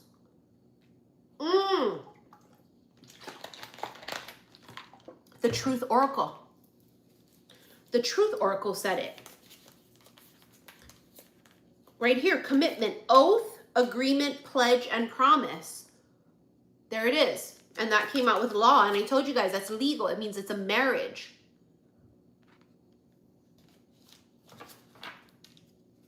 Yeah, you're not going to get married for the first time. You've already been married in past lives. You know what I mean? You have. And I'm seeing nonstop shit about wedding rings and weddings. Oh my God, it's another text. I have to clear it too, because if not, I can't see. It blocks out the whole fucking top part of my screen, and it shows me how much super chat I have. It probably shows you guys the same thing. 363 people watching live, 273 likes. Wow, you fuckers. 300 people watching me, only 273 likes. Okay. Thank you to the 273 people. Now it's 274 on my end. Oh, look. Look. Oh, now it's only 360. They clicked off real quick. Damn, she sees I'm watching her live. Let me click the fuck off.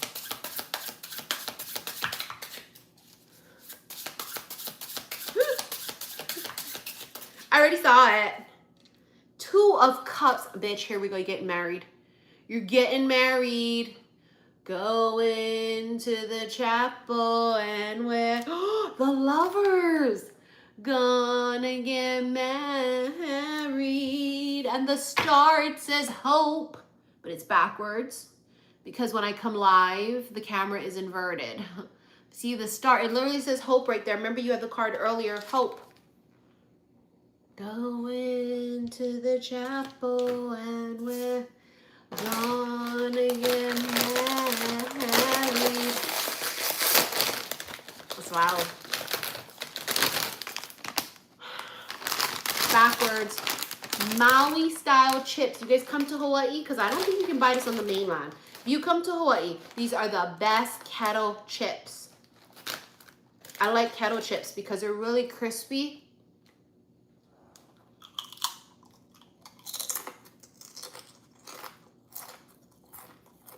Here's potato chips. They're so crispy. Jordan's favorite is the Maui onion ones, but I don't particularly love the Maui onion ones. I just get the regular. They do have salt and vinegar ones, which are good too, but I always get the regular. It smells like kettle chips because they're so crispy. Sorry, I feel a little headachy. I need to eat something.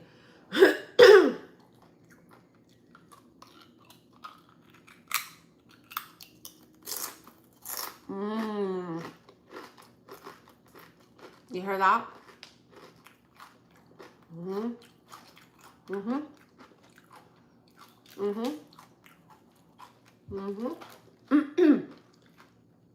Yep, that's it. That's it right there. Some people like folded chips, and Jordan loves them. So I don't like folded chips, but I'll eat this one because I touched it. I looked through the bag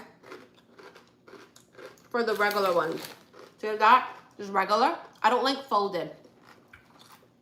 I don't like folded chips. They sell Cape Cod chips here in Hawaii. I've had them for years before. Trust me, Maui chips are better.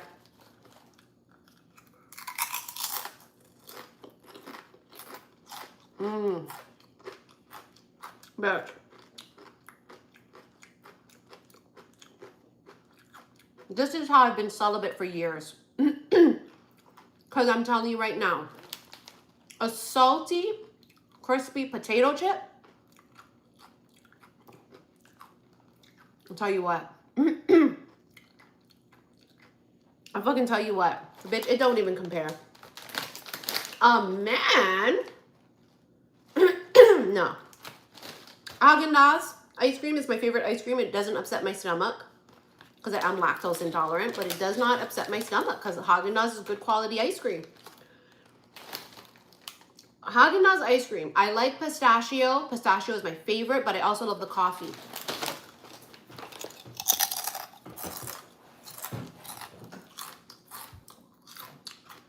An ice cold soda and a cigarette, or a good cup of coffee and a cigarette.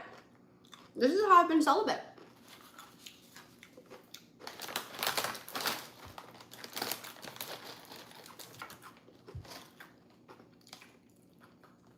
Because this will fix it.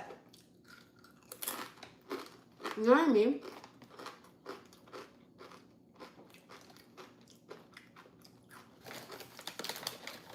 Haagen-Dazs ice cream doesn't ask me, where's my shit? What are we? I'm like a man in a relationship. The men always say, what are we? Bitch, nothing. The fuck? We're bros? You know what's crazy? Every man that swears I'm into them and I love them, I don't like. Because men that I really like wouldn't know. They think I hate them.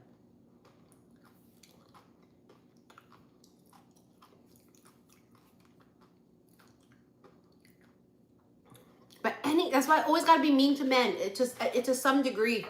Or they'll think like I want to bang them or something. And it's like inaccurate. It's like actually ill. No, I don't. Because if I really like a man, I'm awkward. I shut down. Yeah, they don't understand our detachment, but but that's the thing, right? Once we're like in it, we're 111% in it. Then I'm like a gooey mess of like, you know, like I'm obsessed.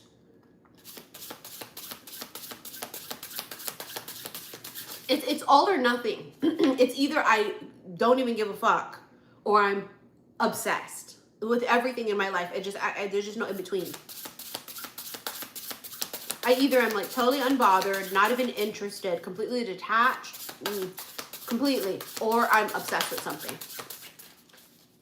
With everything. I have like an addictive personality. So reading books, that's how come I used to before not be able to read books, because I can't stop. Jigsaw puzzles, you know, the ginormous ones, I can't stop. Like, I'm addicted. Smoking, clearly, it's my vice. I have a very addictive personality. 8 of Needles. It says entrapment. The Fool says new beginning. What is this?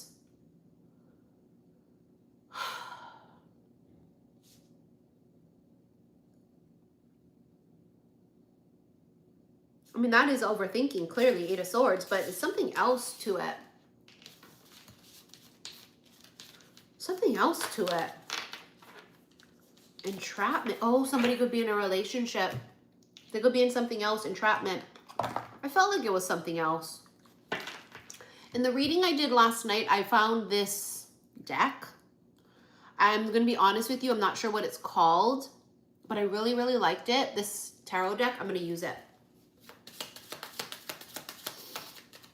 She said in prison.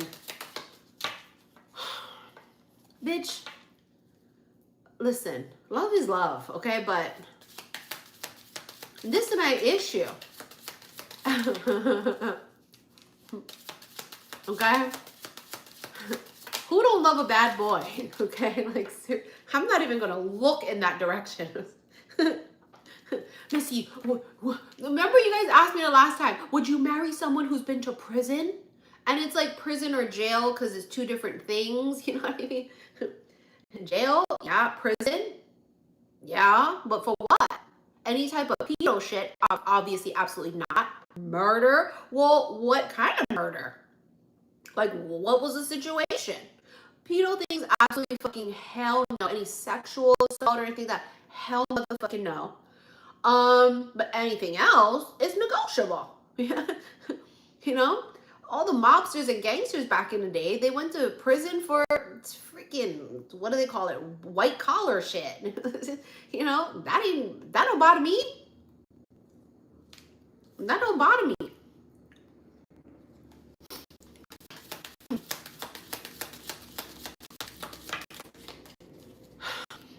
She said, I need him to be a little bad. Yes, to some degree, but also to be a kind human being. Like, I don't mind a man that's a mobster who still donates to charities and cares about children and people. Right? He protects the children and the elderly and the women. So I could totally be a mob wife. Like, I could. Because, you know, old school mob, Italian mobs, that kind of shit, East Coast shit like that. That's the rule, isn't it? No women and children. Women and children are off limits. I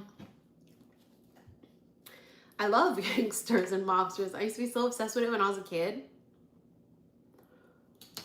9 of Wands. Oh, someone's hiding their face. And the Hermit. Self-isolation. Someone here has been no communication and keeping to themselves.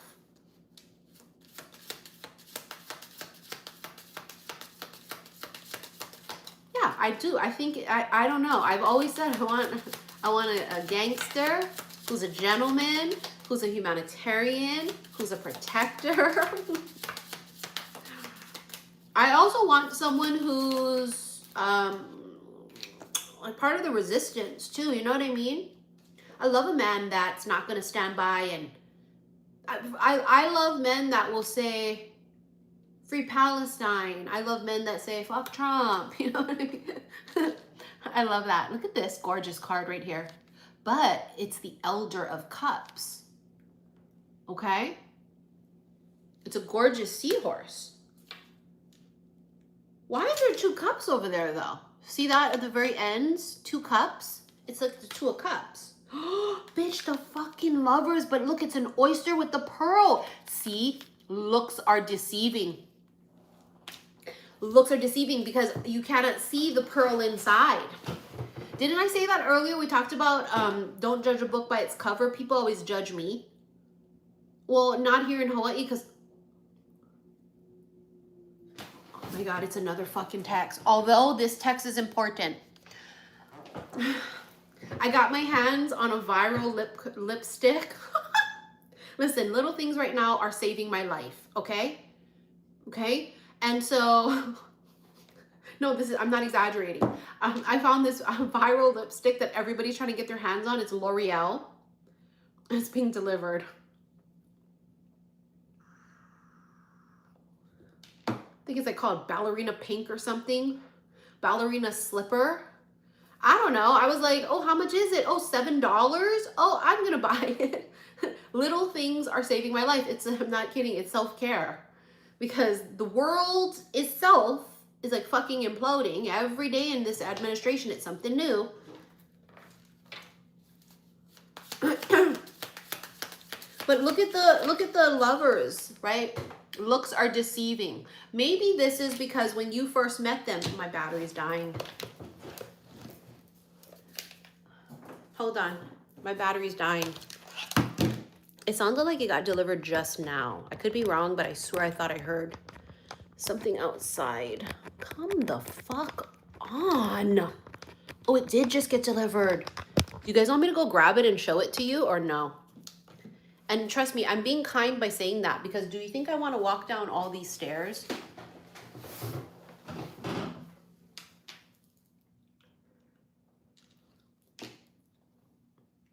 Oh, you do want me to walk down those stairs again.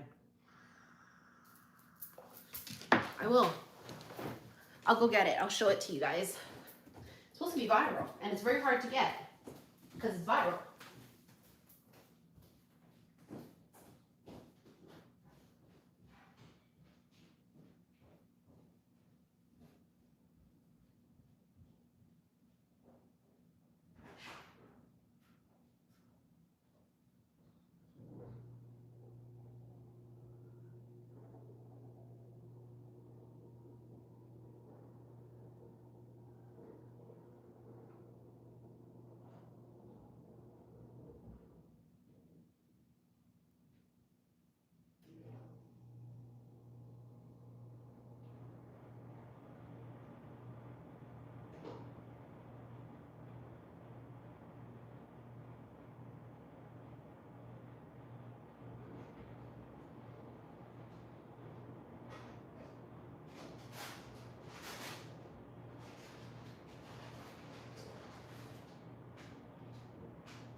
All right.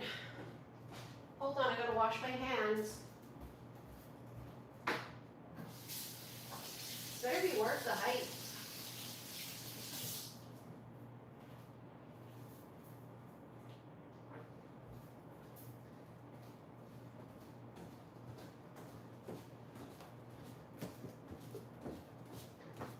Look at it, it's gold. Ooh! Now I'm out of breath.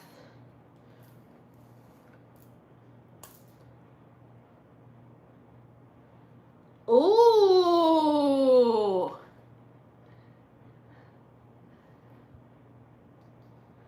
Okay. What is this called? Ballerina shoes. Color 135.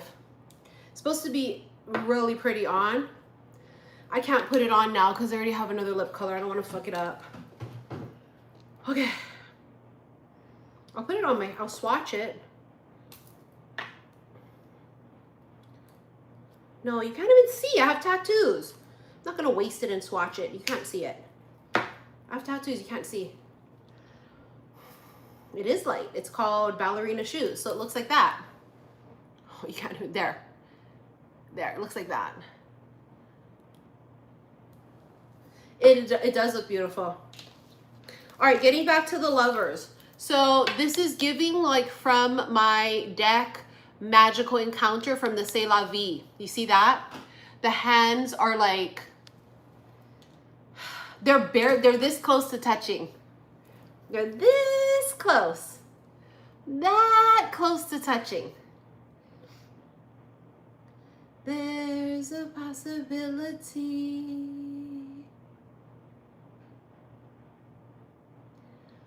Of course, it would happen when the world's falling apart. It would, wouldn't it? It would. There's a possibility. So, you know, the thing is that we joke about it all the time about not being someone's usual type. You know, you guys so worried you're going to marry the hunchback of Notre Dame. You know what I mean? Oh my God, but what if you're not their type? And that's okay. You know, an oyster is not very attractive on the outside, but the inside, it has a pearl. You know, so it's, and I love this. I love how a pearl is created because, you know, the oyster is shut. It's closed up. And somehow, a little tiny speck of sand gets into the oyster. It gets in. And the oyster tries to push it away and push it away and push it away and push it away and push it away. And before you know it, you have a gorgeous fucking pearl. And so I love that analogy because it really is kind of how it is. You know, sometimes we're very closed up to something, or we push it away, push it away, push it away, but somehow that thing just gets in. Obviously, there has to be an attraction between two people. But for some of you, maybe you met someone and at first you didn't know. See, because you see how one of the oysters is closed up, but the other one isn't? Something tells me it was at first sight when they looked at you. I just have a weird feeling, and I've always had a weird feeling, that a lot of feminines wouldn't know. Sorry, I almost had to sneeze. I'm so sorry.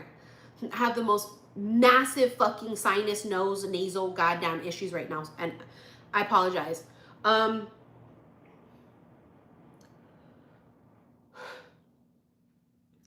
I have to sneeze or not?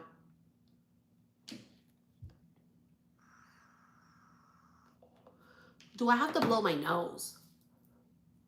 That might be the other question. I might have to.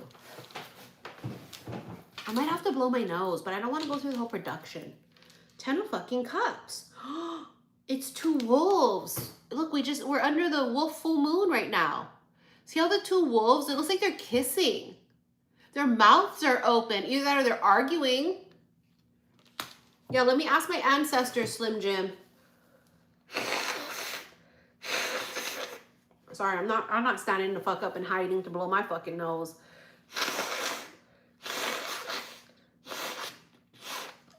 I'm not doing it. First of all, I stood up fucking and went up and downstairs. I'm not doing it. I'm not standing the fuck up again. I'm not doing it. I have just issues happening. That whatever bug that was that I caught, it's lingered. Do you have to let it linger? Do you have to? Do you have to? Do you have to? It has lingered. It ain't going nowhere.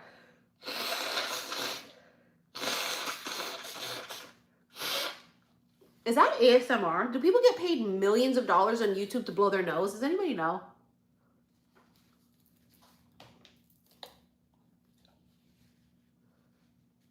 Should I film myself later blowing my nose is what I need to know. Do you have to? Do you have to let it linger? Telling you, that fucking thing is linger. Look at my nose. Rudolph the red-nosed reindeer had a very shiny nose.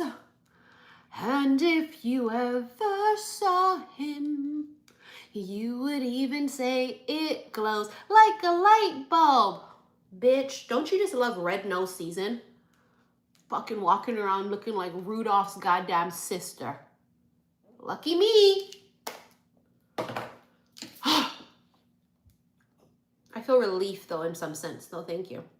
Thank you for bearing with me.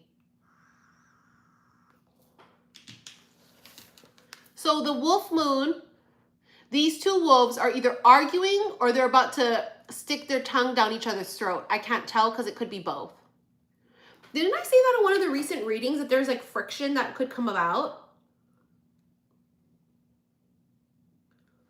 Remember in one of the recent readings that you and somebody would like, it's like tension building and there could be like a slight argument or something? Argue and then kiss? The tension's building. It could be it. Was it the last reading?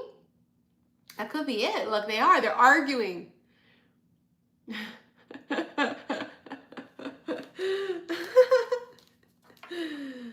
I mean, that's the way to do it, right? Shit. I mean, a lot of tension is building for a lot of you guys. I mean, imagine you're secretly in love with each other.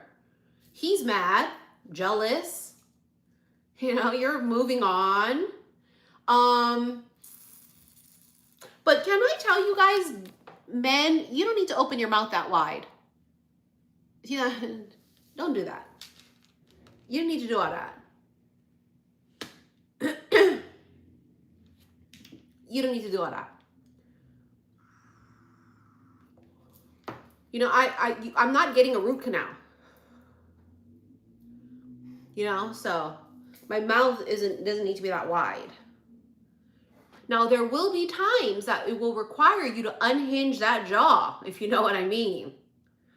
Okay? But lips wouldn't be involved in that transaction. There'd be other things that would be involved in that transaction. But, and then you a motherfucking anaconda.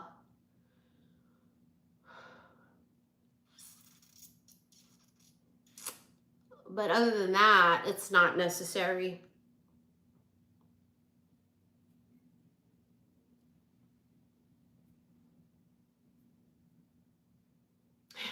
This is actually really funny. When I was really young, like in my early 20s, I remember I met this guy. Hold on. Should I tell it?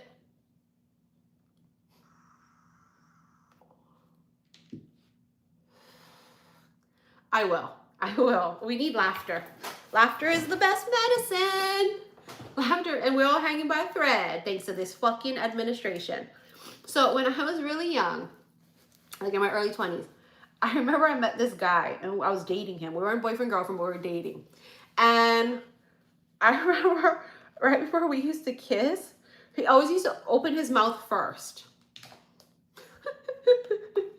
You know what I mean? It sounds weird. Maybe you had to have been there, but like, and like you do have to open your mouth before you kiss. But but he would be like, it was just, and I was young and I didn't know that was like weird, although it felt weird inside. I remember I used to feel like I'm unattracted. It's like so unattractive. I like instantly have like the ick and I didn't know. You know what I mean? Because like I wasn't like a slutty teenager. I wasn't like, I mean, I didn't have intercourse till I was 19 actually, right? You know, so like I didn't have like a lot of experience in that area. I didn't. I mean, not until I hit my 20s, but and so, but I felt an ick. I used to be like, oh, that's just kind of weird. You know what I mean? But it was like prematurely mouth open. It was like, I don't know. It was just weird. And so I think that's why I brought that up, because maybe I'm still traumatized by that. I don't know.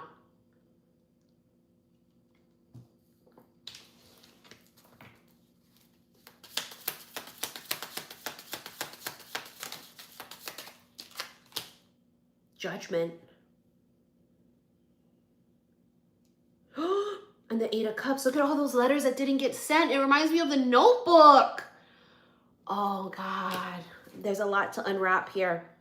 I saw 17 things. Look at the star again. Aquarius, Aqua gang, gang, gang, gang, gang.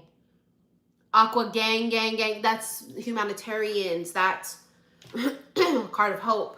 Told you something in Aquarius season. Oh my God, are you going to kiss with your mouth open in Aquarius season? I'm just joking. I'm joking. You might though. You might. It reminds me of the Notebook, how she thought he didn't write to her. So she waited and waited and waited, and she had no choice but to move on because she thought he didn't fucking like her. Okay? And that wasn't the case. So what this tells me is that either they have tried to message you. Oh my God, I just remembered something. Oh my God, I just remembered something. Remember at the apartment on the beach? Remember how I used to channel a message that never got delivered?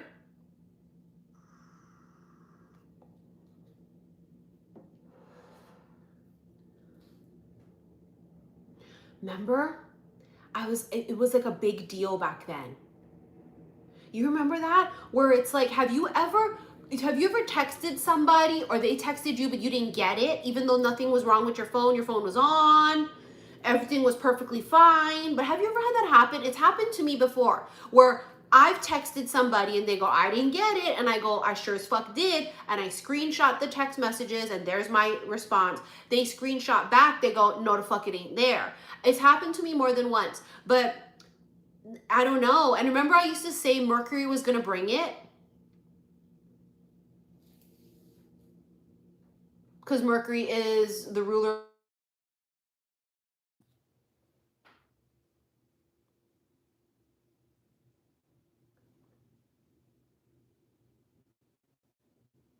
Bitch, our electricity just...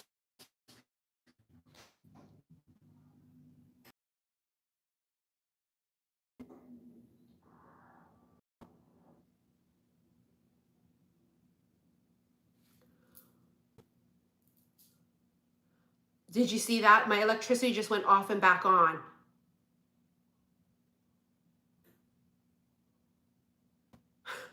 Right when I'm telling you this.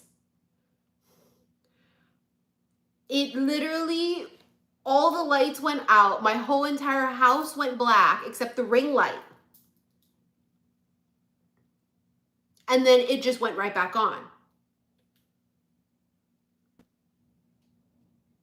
It's a reset.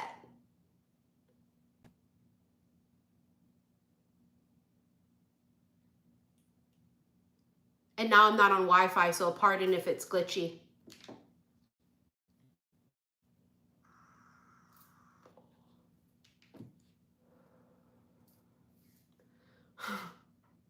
That's crazy. I assume it would be the whole neighborhood. Couldn't, unless it's just this house, I don't know.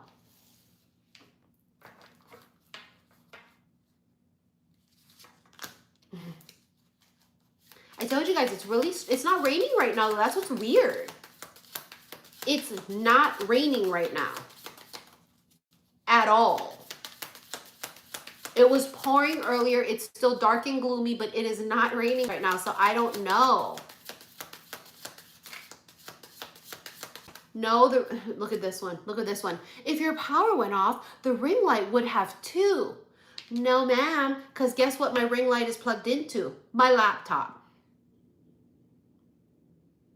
See, this is why, don't try and discredit me. Don't try and discredit me. The entire room was black and there was just a halo ring in front of me, as if I was dying or I was being birthed out the cooch. My ring light is plugged into my laptop that sits here. The laptop's always closed. Sometimes you guys see me open it up and frantically fuck with my laptop, but I plug my ring light into the laptop. because I don't want to go through the trouble of, I need a plug for it and plug it in. I just don't go through that trouble. I plug it into the laptop. And first of all, who cares?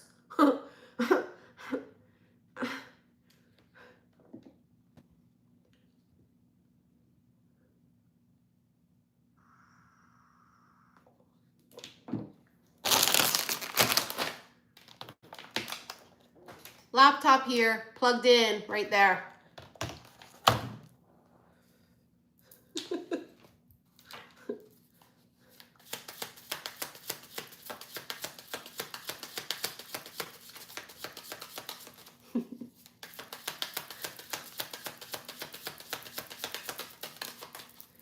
It's Leviosa, not Leviosa.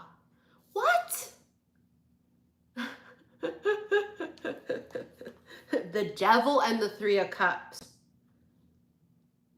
Look at the Three of Cups, though. It looks like it's a feast. The Devil. Obsession. Obsession.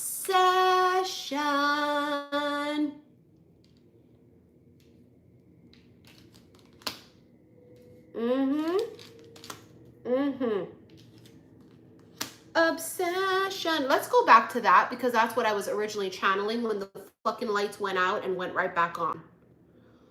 Okay. So anytime I'm channeling, and this has happened once, maybe before, maybe twice of 8 years that I have been on YouTube.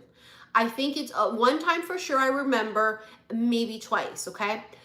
When it happens, it's a reset.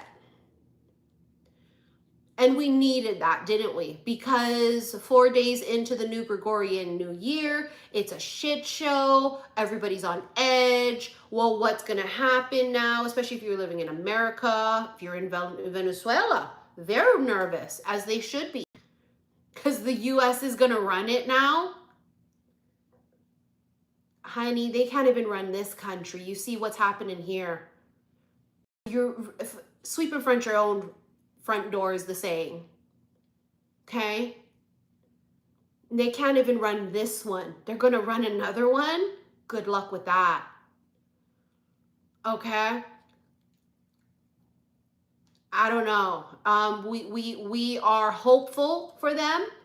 You know, I said this in the beginning of the live that we know that their president was a dictator. He wasn't a kind person, right? And this is not me firsthand knowing this. This is per what we know of. What we do know, though, is that he was very pro-Palestine. Do you know what I mean? I'm like, and so like, it's weird, you know what I mean? Because, and he was very vocal about being pro-Palestine. I mean, he wore the scarf too and everything. So it's like, I mean, I don't know. I don't know. But that we do know. So we do know some things. And so we know that a lot of people are cheering and celebrating. But we also know a lot of people are protesting in the streets that they refuse to have America come in and attempt to colonize. They're very, very, very upset by that because they have eyeballs and they have seen history. They read, they know, they're seeing it currently, what's happening in America. And why is that important for us to talk about current events? Because, like I say, you must be connected to past, present, future if you want to be truly aligned. Okay? This is why we must be aware. We must speak about, if it comes up, things that are happening, and it's important. Okay? It's very important. Unless you're a billionaire, you're not going to sniff that oil money. Unless you're a billionaire. So it doesn't affect us, but and in the way it does affect us and the people of Venezuela is, well, what happens to us? Because we're not going to get any benefits from it. But now it puts us on the chopping board for them. They're worried about the military coming in. They're worried about, is there going to be something else happening? You know, they're worried for very valid reasons, legitimate reasons. People in America are scared and nervous because what it does make us susceptible. We have officially become the bad guys out loud. Remember they stopped US aid? So America used to always be the country that made sure other countries had food. You know, they would do things, even though they've always sort of, but they've always done things, right? They were the ones who were like, hey, can't do that. But we've done these things, but well, we can't do that. But now it's just very out in the open, and it's a very scary place right now in the world, okay? Right now in the world. So, I mean, if you're having a panic attack right now, join the club.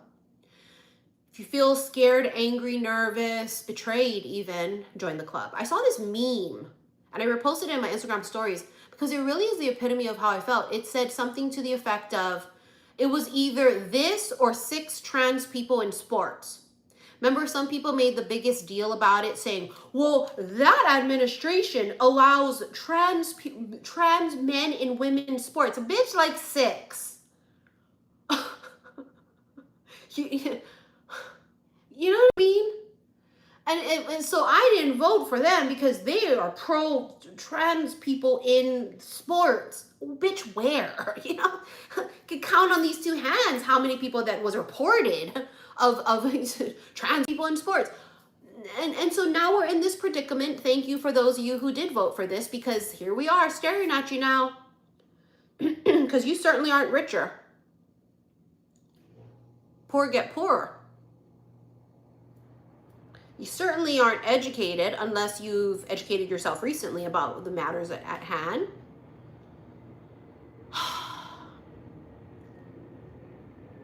The reset that just happened on camera with my electricity going out and going back on, I feel like is much needed. Because the energy right now is ramping up. It's energy, right? Everything is energy. Every single fucking thing is energy. And with the shit show happening in the world, with the atrocious things happening in the birthplace of Jesus, the Holy Land, Palestine, and then now all of the shit happening that's being created, the greed, all of the 7 deadly sins.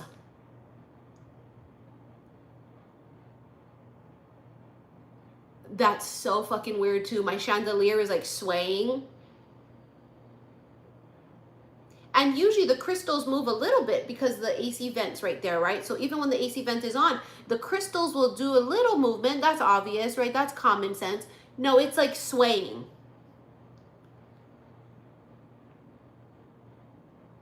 It's fucking swaying.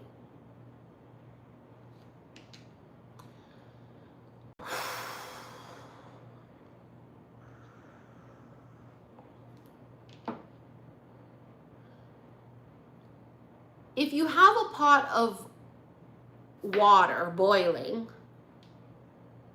it's going to boil over at some point is my point. Do you know what I mean?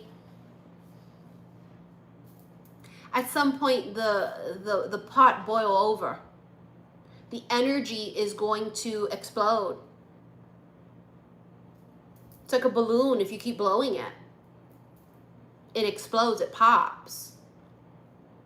That's where we are energetically. That's why a lot of people have seen on the Schumann resonance charts, like up, down, big gaps of nothingness. I mean, Mother Earth is screaming right now. When you add on top of it climate change, which they want to tell you is some sort of conspiracy. No, it actually makes perfect fucking sense. We're trashing our fucking environment and the earth. I think there would be changes. I mean, that's scientific. What is a conspiracy is that the earth is flat.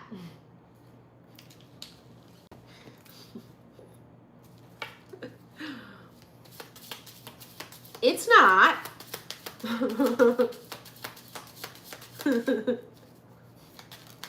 It really isn't. Oh no, look at this, the Eight of Pentacles. Is that a beaver?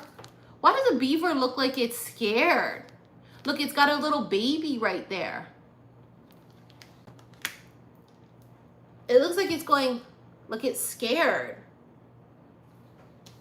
Protection, I don't know, she feels, it's.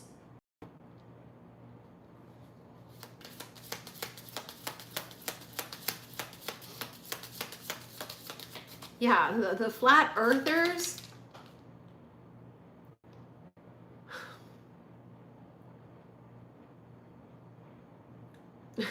I can't.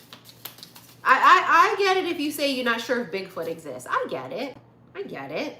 Loch Ness. I mean, I get it. El Chupacabra. I get it. You know what I'm saying? I get it. Earth is not flat. There is a whole scientific reason of evidence in the 3D how it's impossible that the earth is flat, actually. But also we have seen what it looks like from space. Why would all of the other planets be round, but earth is flat?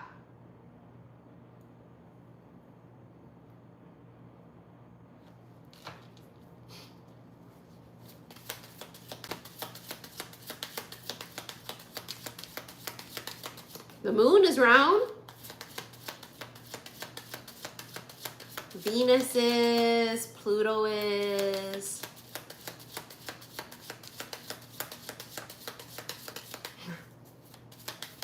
And now Uranus is round, but it's flipped over and the rings, they rotate. See, Uranus, okay, weird, right? We'll go there with that.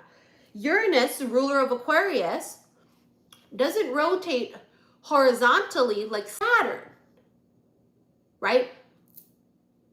It's flipped to its side, and that baffles scientists. That does baffle scientists.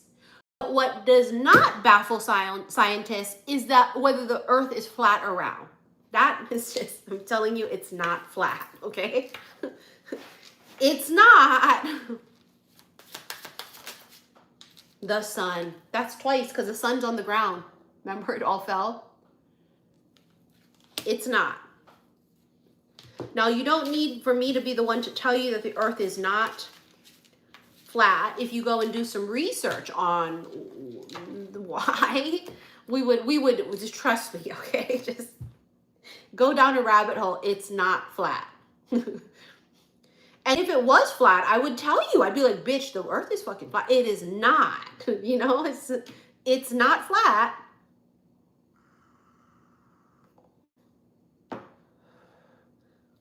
What did I say? The sun with the horse? Is that what it was? Was it a, oh yeah, you're right. It's a unicorn. That's a unicorn. You guys ever watch the show in the movies, The Librarian? I started rewatching it again. Oh, it's one of my favorites. Oh, with Noah Wiley, whatever his name is. He's from ER and he's in that new show, The Pit. Jordan is like loving that new show, The Pit. So I watched it. It was really good. The Pit. But The Librarian, that's a classic. They have like 3 movies and then they turned it into a TV show.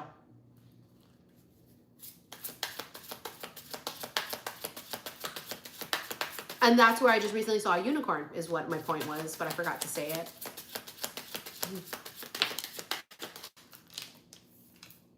Oh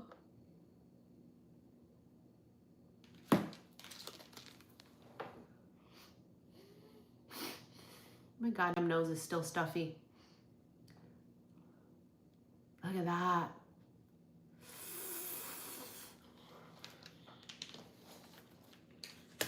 Oh, looky what we have here. Communication. Huh. And as I was saying, talking about earlier, how when I was trying to say that back in the day at the apartment on the beach, I would constantly channel that there was a message that did not get received or delivered from past lives, something in this life, but that the message would eventually come.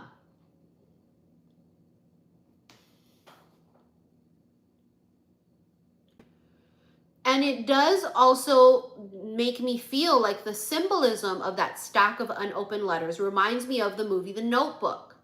And the point of this for some of you is there could be a person where you feel like they just gave up and didn't communicate. But maybe they couldn't, or they did, but it didn't get delivered. Communication, texting, phone calls, and online.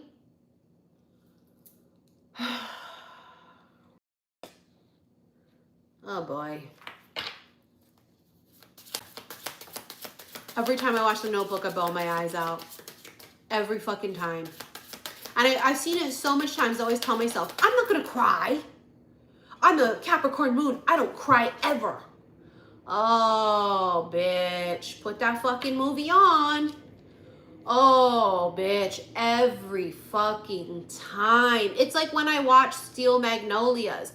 Every fucking time. I watch Beaches. Every fucking time. I'm gonna bawl. Those three movies, oh my God. Armageddon. I haven't watched Armageddon in maybe, I would suspect, a decade. But every time I've watched it before, I'm going to bawl my motherfucking eyes out. Armageddon is such a great movie. I will never forget watching it in the theaters when it was out in theaters. I bawled in the movie theater. I bawl every goddamn time I watch Armageddon. It is such an underrated movie. Right? You got Billy Bob Thornton in there, and he works at like NASA or whatever. He's trying to teach them about what it's going to be like on that planet. Speaking of planets, I bawled during City of Angels too. Yeah. City of Angels makes me bawl too. But Armageddon, Crazy Rich Asians has never made me cry, actually. And I've seen it a shitload of times. For some reason, that has never made me cry. I guess that's not sad enough. You know what I mean? It's never made me cry. Never. I don't want to close my eyes. I don't want to fall asleep because I miss you, babe. And I don't want to miss a thing. That song, too, that's why. Oh my God. The song? Oh, geez, just stab me with the knife already. My God, that song on top of it? It's like, I mean, just the song alone. Jesus Christ. You guys know the story of who that song is about, right? Somebody said, Hachi the movie makes cries. That's what the dog? I've never seen it. If that's not what the dog, I've never seen it. You know what that song, Diane Warren, I think is her name. She wrote it. But you know who she wrote it for, or what inspired her to write it? No, Steven Tyler didn't write it.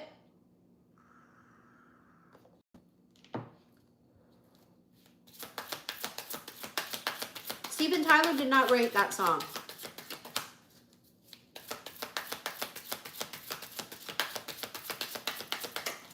It's inspired by Babs, Barbara Streisand, and her husband. Oh, bitch, True Fucking Love.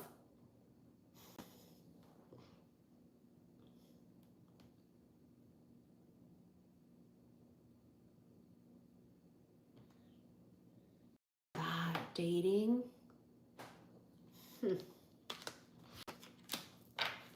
Mature woman. Oh my God, my fucking nose. Sorry guys, hold on.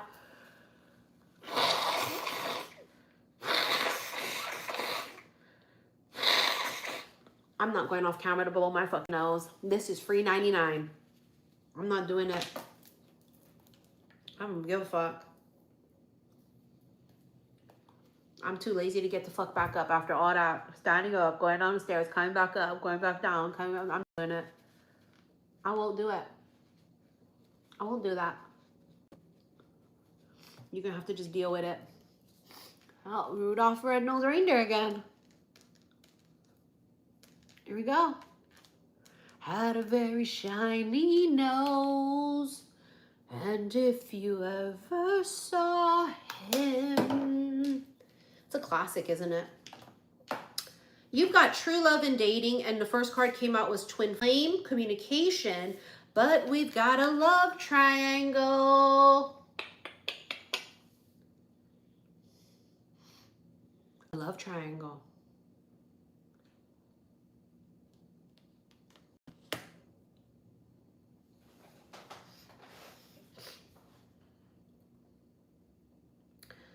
Huh. Is that Lon and Noah? Speaking of the Notebook. Huh. It does say new opportunities on this card right here. Say that. New opportunities.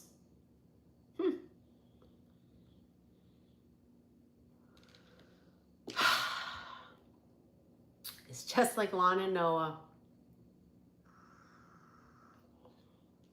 I think that, well, I'm not going to say a lot of you. Some of us have a Lon. You know what I mean? He's perfect in every fucking way. Very successful, very wealthy, handsome, kind, charming, funny, right? Super handsome. They're perfect. But they're not Noah. They're not fucking Noah. And no matter what, they're never going to be Noah. Would it be a terrible life? No. But it wouldn't be a life of true love. It would not be a terrible life. It just would be a life of something not extraordinary. It wouldn't be an extraordinary love story. It would be a very common love story where two people love each other. Sure. Yeah, they do. But they're not deeply, madly, truly in love. It's not true love. And most people walking around, most people that we know that are in current relationships, they are with a person that they are not truly, madly, deeply in love with. It's not the one. It's not true love. Most people out there, people get mad when I say this to them. They're like, are you saying like me and my person is that? I said, well, I'm not getting paid right now to give you my motherfucking opinion. Okay? It's $300 for a 15 to 30 minute reading if you want me to fill that out. You know? Okay, so, but if you really want to know the truth, I can feel it out, but I'm telling you the truth. That most people, I would say 9 out of 10 people, and 9 is being generous. 9 out of 10 people are with someone that's not the one. 9 out of 10.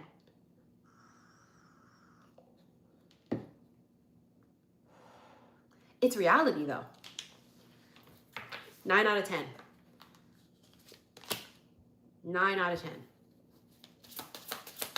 People settle and then they don't want to start new beginnings and they get comfortable and then they get stuck. You know, I just saw this one quote. Look at what I just stopped on, new love. I just saw a quote earlier. I may have saved it actually. Actually, it's a quote by Bill Burr. If you guys know who he is. And he says some shit like, I'll repost it on here. I will actually post it on here. In my post section on my YouTube channel. It says some shit like, actually I should look it up because you guys really need to hear this. You really do. Hold on. Because it's relevant to what I'm speaking about. Because for some of you, your person is actually in a connection like this. So when I tell you it's extraordinarily relevant. Oh my God, I can't. Oh my God, I can't because my fucking Wi-Fi is still out.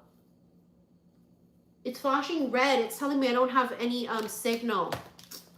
Fuck. God damn it. Someone will have to look it up for me. It's a quote where he talks about that, like, you know, sleeping on a futon in your 30s is not a bad life. What is a bad life is sleeping in a king-size bed next to a woman that you married and you had kids with, but that you're not in love with, or some shit like that. And it really is how a lot of people are living their lives. They're afraid to be alone, and they're with somebody, and they may be married, they may have kids, and they're just like comfortable, but they're not happy, really. Do you know what I mean? They're not necessarily like happy. They're just there because it's comfortable. And at one point they did love the person. And they thought they were in love with the person. But time always reveals the truth. And I think that the truth of the matter is that sometimes we don't know what we've been missing until it arrives. That's what this whole energy feels like. Like sometimes we just don't know what we've been missing because we didn't have it. And we were accustomed to living without this thing because I didn't even know it existed. I didn't know. But now that I do know, now I see.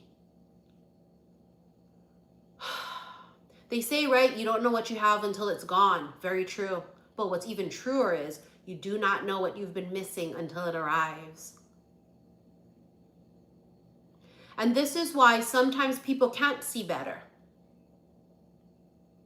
They can't fathom it until it's standing in front of them. Until it's so obvious, until it arrives. And then you go, holy fuck. Holy shit. This is what love is? This is what it's supposed to be like? Like this person feels like a friend? Like we actually like each other? Like we actually laugh fully? We cackle?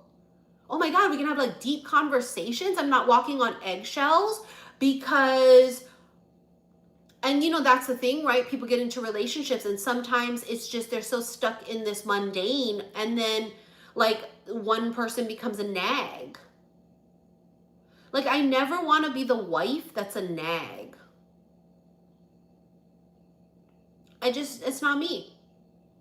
It's like if he leaves the fucking ketchup on the counter, I'm not going to make a big deal about that because for me, it's actually not that big of a deal.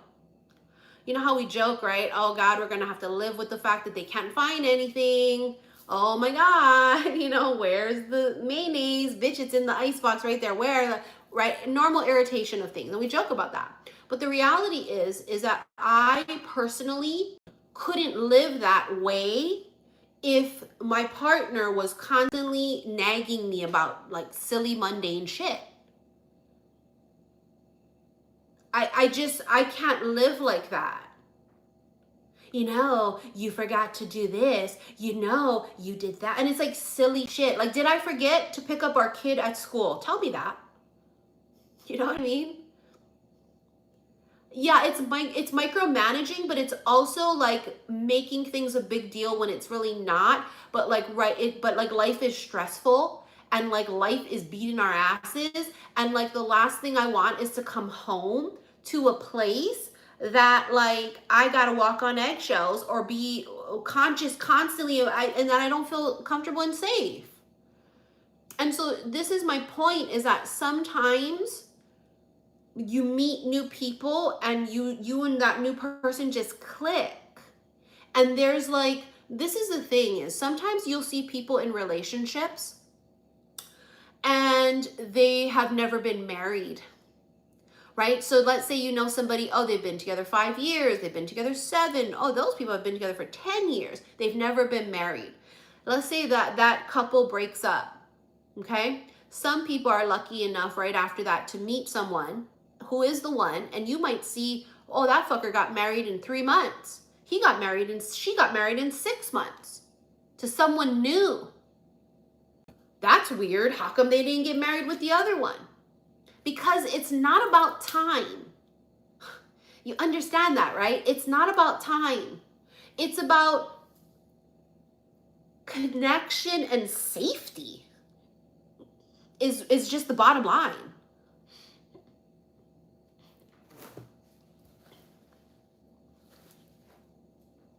It's not about the time. It's not about, well, we've been together 10 years and we've got 3 kids. It doesn't matter. It's about connection and safety. It's about feeling at peace. It's also about the opposite of peace. It's also about this person awakened something in me.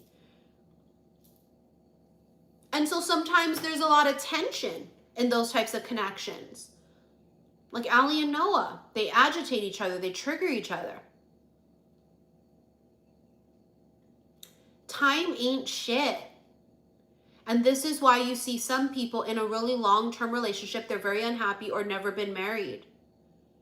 And then they meet someone new and it's like, what the fuck? But it's because of those things. It's because this person I can laugh with. I feel safe with them. I feel protected. I feel like they understand me. And it's like, it's somehow they just intuitively know that, like, I don't want somebody to hound me if I left something on the counter. I don't want somebody to hound me. Like, I can't live like that. And so it for me, like, one of the kind of man I really just need to be with is a man that is not on my ass, because this is what the dining room table looks like. Because this is where I work and I record. Like, I want him to be all like, you know, and if he wants to sit at the table, he'll create a space for himself. Or he'll sit in front of the TV like I do. That's where I eat dinner. Okay? I sit in front of the TV. Instead of on my ass every day about, do you know you left all your shit on the table, just clean it up, you know, I can't live like that. And that's just me giving you like one example. And that's what this feels like. It's like this like intuitive, I don't know, like they both just maybe even have like the same humor.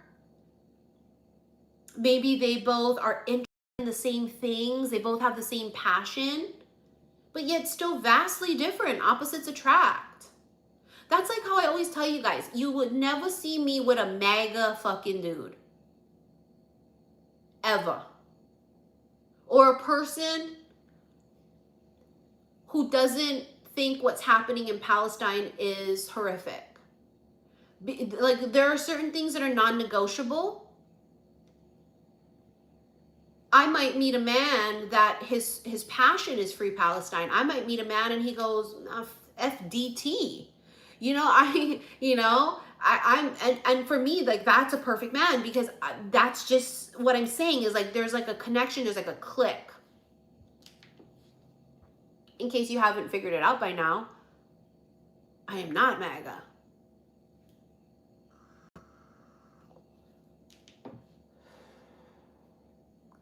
And the funny thing about that is what it stands for is Make America Great Again.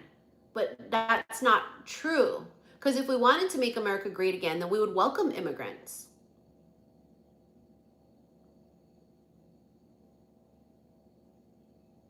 People would be safe to come here to seek asylum, as they once did. So when I think of America, that's the things I think of.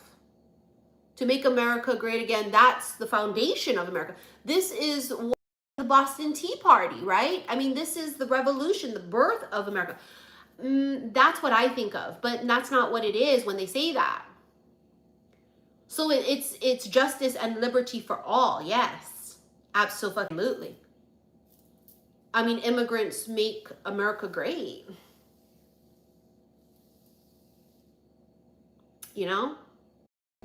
So for me personally, that's the biggest thing. I just recently found out that a man that I was talking to like off and on, how he feels about Palestine. He didn't have, it's not like he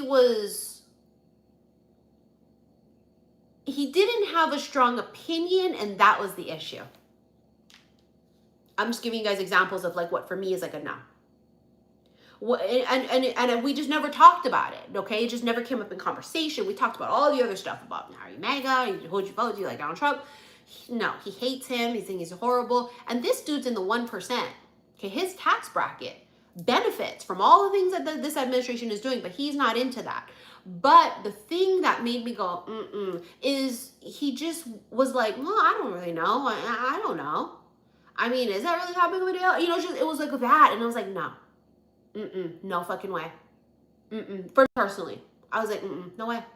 Because they just couldn't be with someone, build a life with them, if they don't think that that's horrific. That there's no compassion there. That he doesn't think that that is absolutely fucking insane. That should not be happening. Oh my God. Little things, right? Which are actually big things.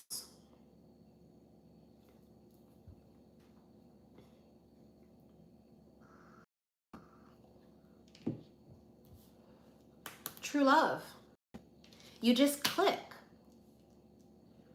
You know, you wouldn't have to explain to them why it's terrible what's happening there. You wouldn't have to explain to him why this administration is going to ruin fucking America. You wouldn't have to explain those things if that's how you feel. Yeah, I don't like neutral on the fence people. You know, I don't. You guys know how I am. I don't like I hate a neutral bitch. I don't like that. I don't like I play Switzerland. I don't know. I don't really want to, I don't like that. Now sometimes you can get by if we're talking about a musician. But when we're talking about, in this day and age, politics, in this day and age, 5 years ago, you could have gotten away with that. 5 years ago, it wouldn't have been a big deal. 3 years ago. 2 years ago, it wouldn't have been a big deal. It's a big deal now. It is a big deal now. There's no riding the fence. There's no being neutral. There's no, well, I don't really like to get into politics. Oh, wonderful, great. Because I'm not talking about politics. I'm talking about basic human rights. See, people, they'll say that to me. They'll go, well, Missy, I don't like to talk about politics. And I will say that to them. Great, wonderful, because I'm not fucking talking about politics. I'm talking about basic human rights. That's what we're talking about. I'm not talking about politics. We're beyond that. 3 years ago, we could have did that. 2 years ago, we could have did that. And I'm not talking about that. I think that as the days and the months and the weeks and the years have gone by, I think that we are so sure about what we want and what we don't want. I think we're really sure about that. Do you know what I mean? You're not going to have to convince yourself with a connection like that, right? You're not going to have to say, yeah, you know, he blah, blah, blah, and I'm really, and so, well, maybe we can try and make it work. There wouldn't be that in this. It's not, that doesn't mean that this connection would be perfect. What did I say earlier? I have like total amnesia. What did I say earlier about that the general energy of this was? Isn't that weird? I have like total fucking amnesia. What did I say? Because why do I feel like I can't remember what I said?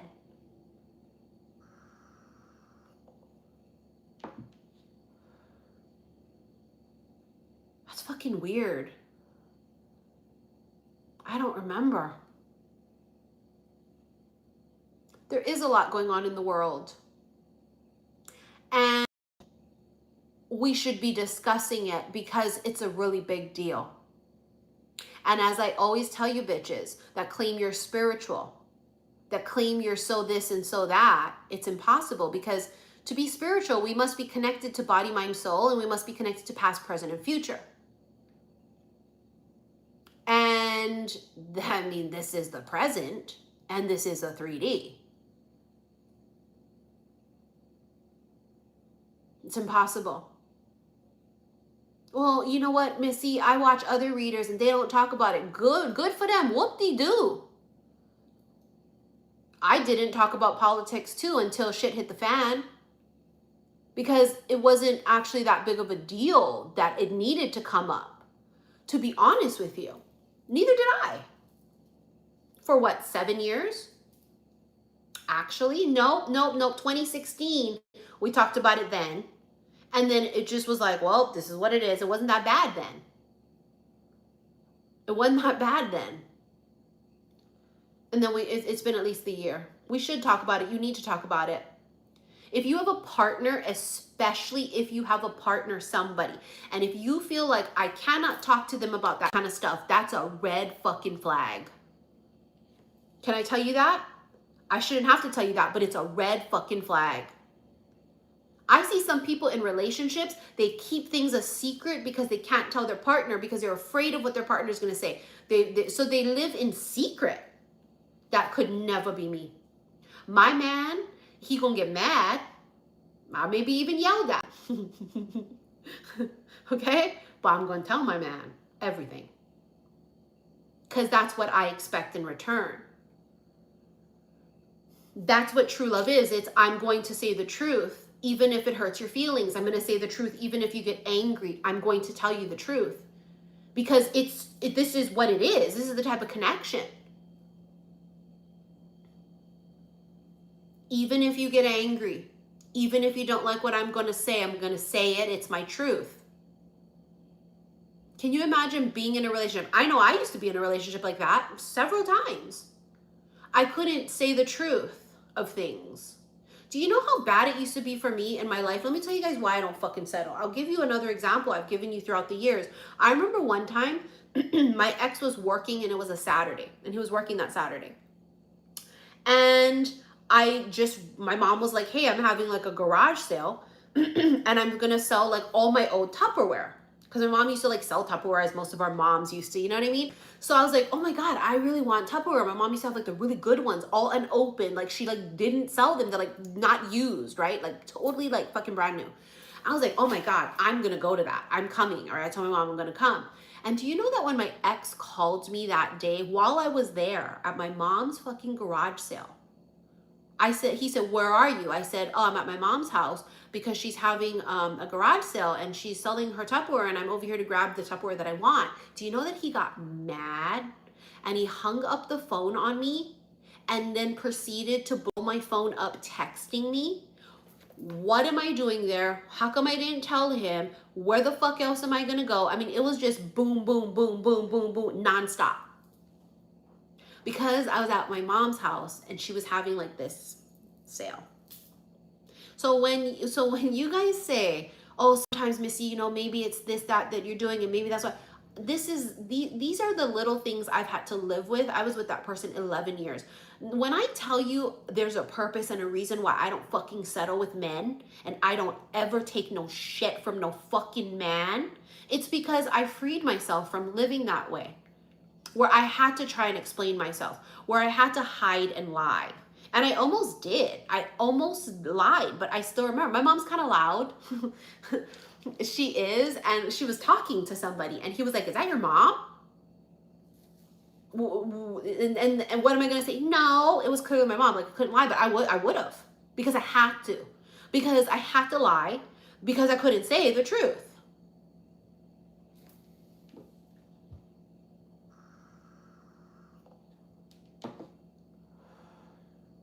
That's exactly why we ain't gonna take no shit. And that's exactly why I'll never be in a relationship again where I have to literally lie to my partner. I'm not doing that.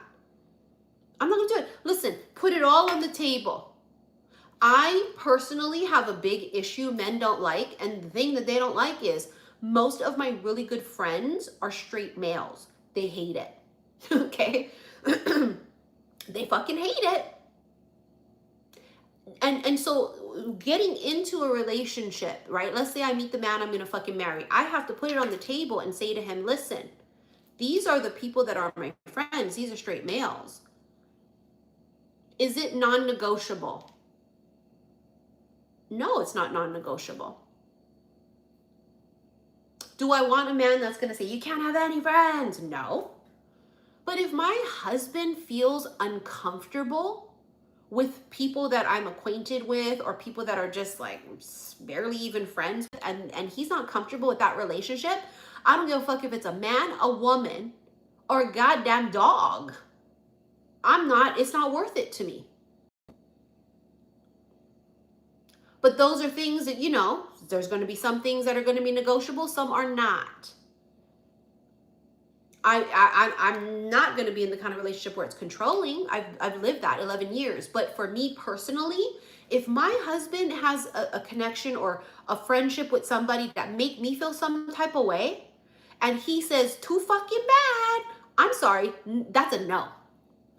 So you see why I'm negotiable with that, because he's gonna have to fucking be negotiable there too. And it's a personal thing for me. Not everybody feels that way. But if my friend, my husband says, oh yeah, that's my friend, and I get a weird vibe from the bitch, no, that ain't your motherfucking friend. And I don't want him to go, well, no, you can't tell me to do it. Listen, some things are negotiable. But in true love, you wouldn't even have to say it. That's just what I believe. I believe it's like intuitive. Intuitively, there'd be like this feeling, right, of,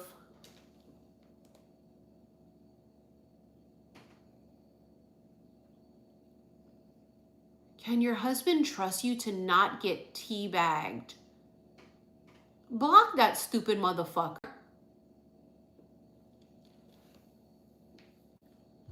Where's my moderators? Do I have any on?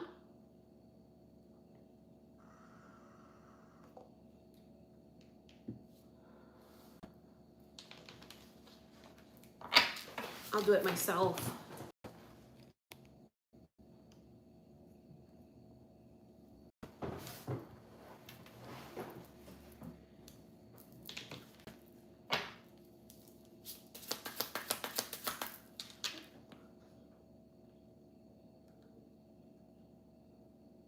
Thank you, Giovanni. I'm having a not so great new year, but thank you for asking. 4 days in New Gregorian New Year, and it's a shit show. Some people are gross. Attention they get out of their life is commenting on a stranger's live stream on YouTube. I'm done with this deck, actually. Sorry.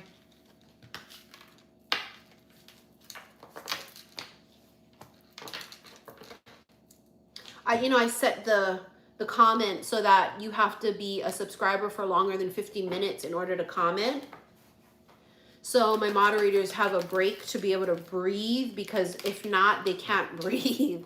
If I take it off, it's going to be Trollsville. Non-fucking stop. They're going to be fighting for their fucking life.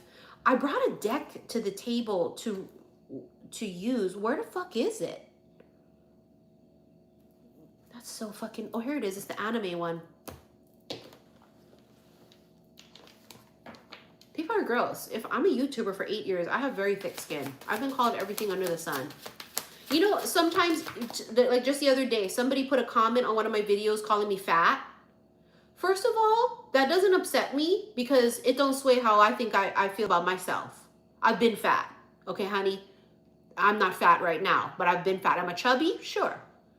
I'm not fat. But let me tell you why comments like that upset me. And I tell you guys this all the time. Because some people... their goal weight is me. And if you call me fat and trying to like demean me about how I look, it actually affects other people that are watching or reading the comments and makes them feel worse about themselves. And I'm not about to have that, not on my shit.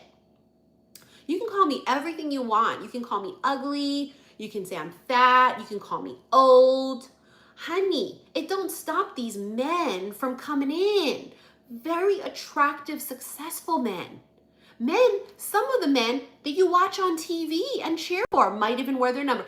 Favorite player, what does she say? Favorite player from your team, he in my DM. Bitch, please. It don't stop a man from wanting me to sit on his face, okay? Please. So you can call me whatever you want. I don't care. It doesn't sway my opinion of myself, and it most certainly doesn't sway the opinion of men that want me, okay? It don't. Sitting over there being a troll, commenting on my shit, while the men that want me are on TV playing a fucking sport that you over there wishing you could play, bitch. Get the fuck out of here. Get the fuck out of here. You think I'm gonna be swayed by a troll who ain't shit saying I ain't shit? Give me a fucking break. Bitch, please. Give me a break. No. And it's not even about the type of men that I attract. It's about the way I feel about myself. Do you see what I'm saying? It's about the way I feel about me. Even if I had no men that wanted me, I still feel like bitch. like I'm a bad bitch, okay? The Wheel of Fortune. Oh my God. Oh my God. And the moon. We got that full moon right now, that wolf moon. There's a Two of Cups, bitch. Here we go.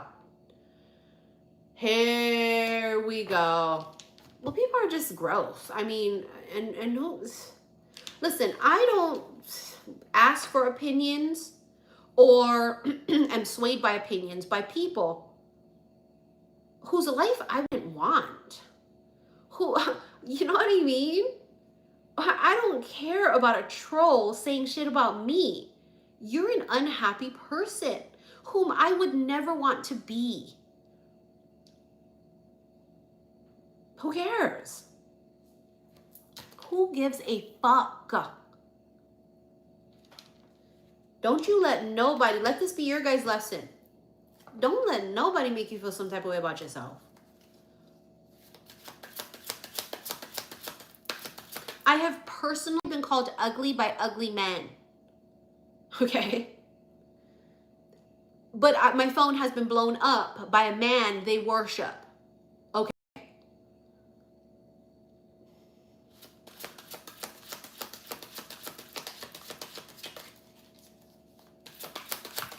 Hold on. This is the anime deck. What is it called? Mystical Magic? I don't know. Mystical Magic? Holy fuck, the Ace of Swords. That's communication. Someone's going to communicate with you. And can I tell you, it feels like, and this is not for all of you, but it feels like this masculine is either in a relationship or he's just getting out of one. And don't fucking be mad at me about it.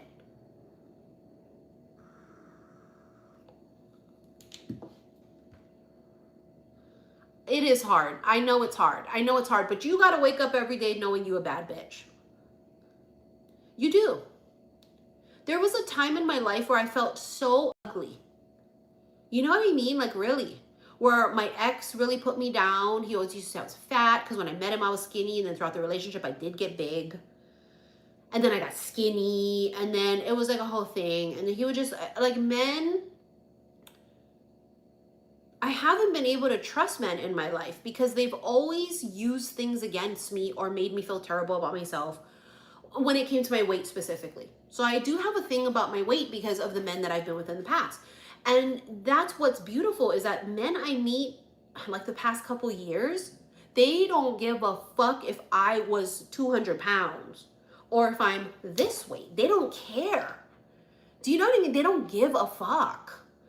They think I'm beautiful. They wouldn't want to change me. They don't want me to lose weight. You know what I mean? You're perfect. You're fine. I love you. Oh my God, whatever. But that wasn't always the case. And there were times, it's sad because a huge portion of my adult life, I never used to like to be in pictures. I would always take pictures of Jordan. I would take pictures of like my family or my friends when we were out, but like I never, ever, ever, ever, ever, ever wanted my picture taken or to ever post my picture. Like you're talking, I go back on Facebook sometimes, you know, you can look through all of your memories and shit. And I remember those times. Those are the times when I refused. Even when I was skinny, I just refused. I just didn't feel good. I just didn't love me and I didn't feel good. So now that I love me, bitch, I will stunt on these motherfucking hoes. You know what I mean? Okay? And if I want to post a selfie, I goddamn will. Because a huge portion of my life, I didn't even want my picture taken. I would have screamed and thrown a fit if someone posted a picture of me. So now, if I want to, I will. Because I want to. Because now I love me. I love this version of me. Basically, almost my whole lifetime to love this version of me.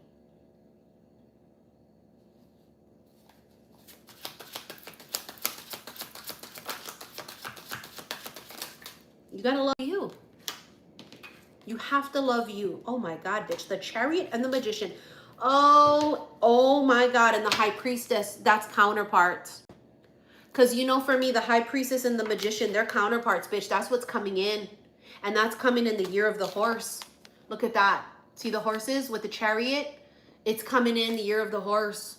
And that's coming up February 17th. That's that first day of the new year for Chinese Lunar New Year. You know, I keep seeing things, and I want to talk about this with you guys because we don't get it in Hawaii, but there's something called seasonal depression.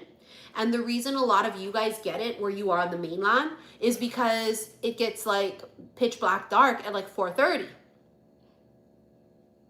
Because it's cold. But can I tell you something? And I've seen this nonstop, and this is absolutely the truth, and this is why people like me never feel like the new year is in January 1st. It's because even the earth is still resting during winter. Winter is not the time for new beginnings. Even nature itself, it's in a place of rest. It's in a place of rest. So during this time of year, when you feel like I don't want to do nothing, I don't want to go outside, I just want to rest. That's why, because organically, winter is when we rest. It's not actually until spring and really Aries season, because Aries is the first zodiac sign. Pisces is the last. So astrologically, January is Aries season, astrologically. But also Chinese New Year goes by the moon, lunar, right? Organically, it's a new year. That's why it feels like it really when it's Chinese New Year. So if you feel right now like you just don't feel like it's a new year, you don't feel motivated, you feel like nothing is blooming, nothing is like, where's the new opportunities? I don't see it. It's not here. I mean, even in nature, where some of you guys are, the trees are bare. There is no fruit. There are no leaves. You know, we have this pressure. Our bodies, we are not made to work 10 hours a day, bust our fucking asses. We are meant to work very little, actually, if you really want to know it. You're supposed to be doing something that you love. Why do you think so many people are so stressed out? Because they hate their fucking job. And because they bust their fucking ass for pennies. They hate it. You're not meant to live that way. You understand that, right?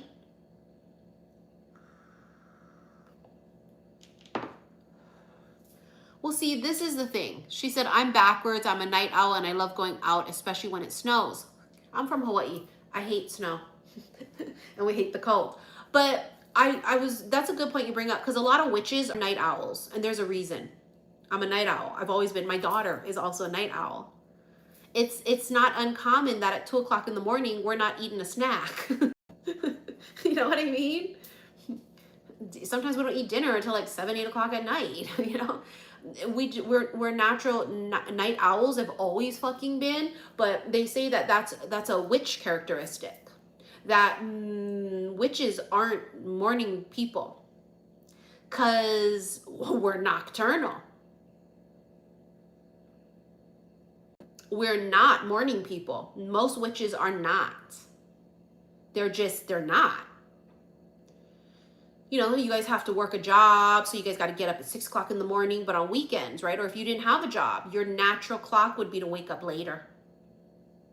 It's just this, there's like this naturalness to that. We are, because why? We're connected to the moon, right? Especially the higher you vibrate, you're going to be connected to you're going to be more connected to your divine feminine, and your divine feminine is, what is the moon? Feminine. we're just attracted to the dark. I don't know, it's like a weird thing. Spiritual, I notice a lot of spiritual light workers, they're nocturnal too. We're attracted to the dark.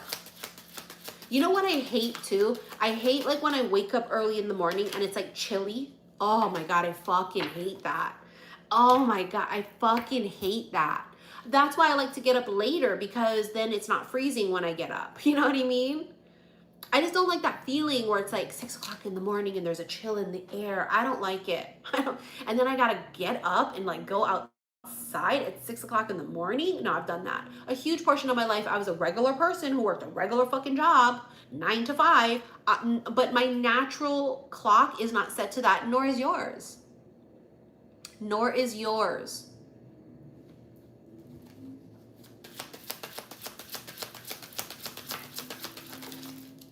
Queen of Wands and strength. See how this is a protector? I mean, we have to be with men that are protectors. You think these men over here leaving disgusting, stupid ass fucking troll comments are protectors? No, they're not. They're immature men. A protector is the kind of man that wouldn't even stand for someone talking like that in front of him to a woman. He's a protector. He's a gentleman.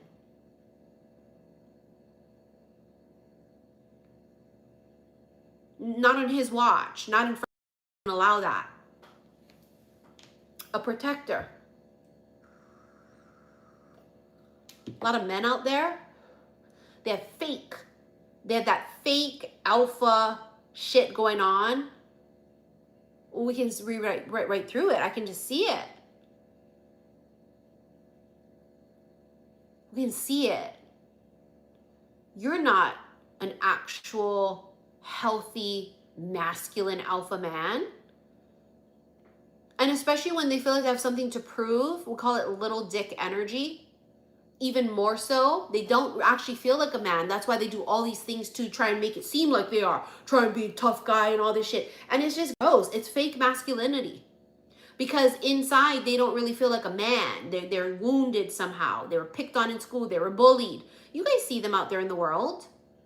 You can always tell when somebody's been bullied as a child or not picked or like whatever. They got a chip on their fucking shoulder. They didn't heal from it. It's that toxic fake masculinity. This kind of man doesn't have that. So he's not loud. He's not showboaty. He's not over there yelling at people and whoa. He's not doing all that weird bro shit. He's not. He could be quiet. Could be a little shy. But when it's time to fucking rumble, he's rumbling. You know what I mean? A lot of people, they're chihuahuas. They run their mouth. This kind of a man, he don't run his mouth. He's not going to argue with a motherfucker. But when shit pop off, he's the first to stand up. It's like the real men are waking up. The men that are going to come to protect. The men that are going to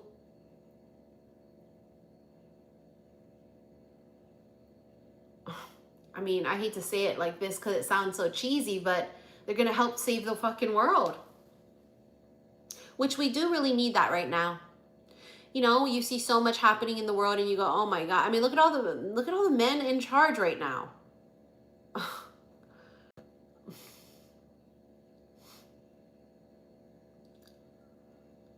Wow.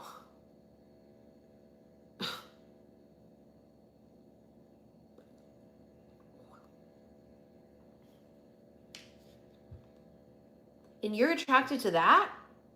Could never be me. Could never be me. It's like weaselly energy too. You know when a man has that like fake alpha toxic shit? It's very weaselly. The Lovers again. Look at how beautiful it is in this anime deck. Look at that with the red string of fate. Yeah, I love a sweet man. And that's just one thing about me. I love a really alpha. He would fucking break somebody in half if he needed to. But his natural state of being is calm. More quiet. But sweet. You know, I'm a sucker for a genuinely sweet man. It just because my whole life, all the men that I've ever been with have not been that. They haven't been sweet and kind and tender. And most men that have tried to get close to me, even in present day, you know, I think that we're cool, we're friends, and then there's an ulterior motive, and I go, God, I just can't trust men. I don't know, I just love a sweet man that's not trying to fuck you. You know what I mean? A sweet man that's just honest.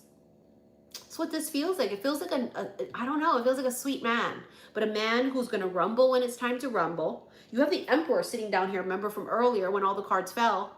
Emperor is exactly that. Cool, calm, and collected until it's time to pop off. Then he'll be the first to pop off. But he's cool, calm, and collected otherwise. He knows how to tame his beast inside of him. And that's really important. A man that has discipline. A man that is undisciplined cannot be trusted. They're a liability. Anybody that's undisciplined is a liability. What does that say? Missy, you're going to find an amazing man soon, I feel.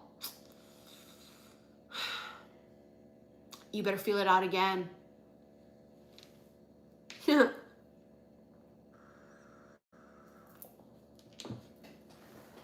Why do I say that? Only few people can really feel my situation. Very few can. Did I already meet my person?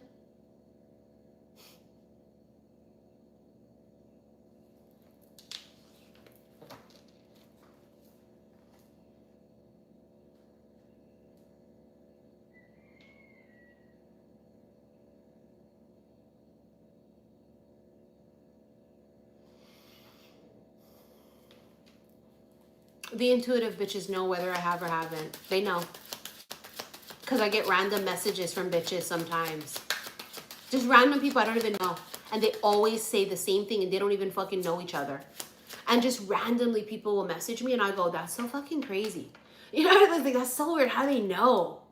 You know what I mean? They just go, oh, I have this weird fucking feeling, Missy. I just want to say this to you, whatever, and tell you this. And I'll be all, bitch, oh my God, like jaw dropping. Jaw dropping. Look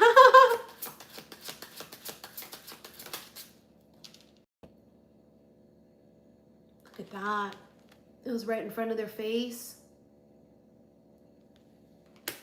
He came back at the midnight hour. After 3 years, he called up out of the blue and took me out.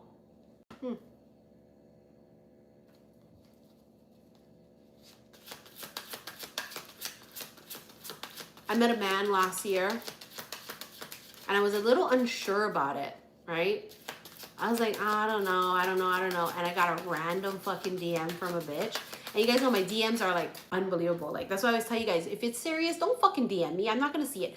But sometimes my gut will be like, go in there and go look. And I had that feeling, go in there and go look. And a random person just DM'd me and she was like, you met him, didn't you? You just met him. I felt it. Like I stopped everything I was and I felt it. And she was like, you're so unsure about it, but like, don't get in your head. And I almost dropped my phone because I literally was like just thinking about it going, did I? Oh, I don't know, but I don't know. I'm not sure. Oh my God, I think I did. Oh my God, I was like in my head. I was seriously fucking in my head and this bitch was like, you did, didn't you? I was like, oh, fucking bitch, I don't know. She's like, don't overthink it. You'll know. You'll know. Don't overthink it. But it was just so weird. You see what I'm saying? Like, that's what I mean.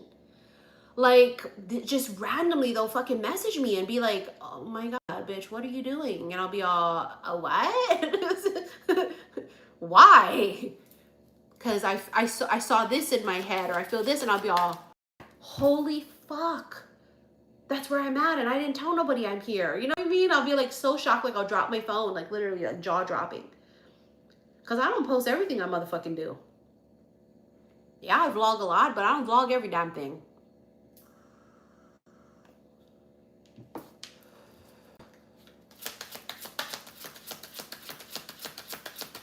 It's the 6'2" New York guy?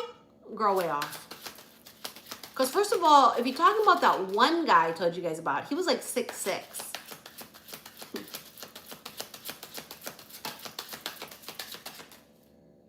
What is that? 7 of Cups. When did that flip? I don't like it though. I don't like it. And that's not who she was talking about, nor was I. The Hanged Man. Look, he looks bound. See, I told you, somebody here is bound. He's like, he's entrapped in something. He's definitely entrapped in something. I'm an Aqua. You know how hard we are to read?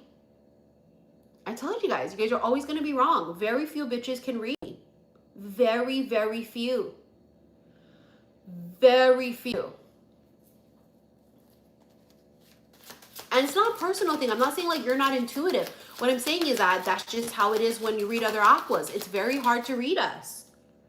5 of Cups. There's regret here. And Knight of Wands. There's something coming in. I think this is the message. I think that's the fucking message right there. It's something's coming in suddenly, spontaneously. I feel like they're building the courage.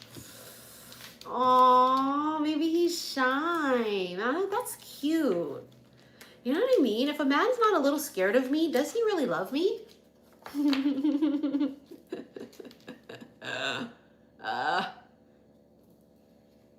They gotta be a little scared of me. A little, in some weird way. They have to be. Otherwise...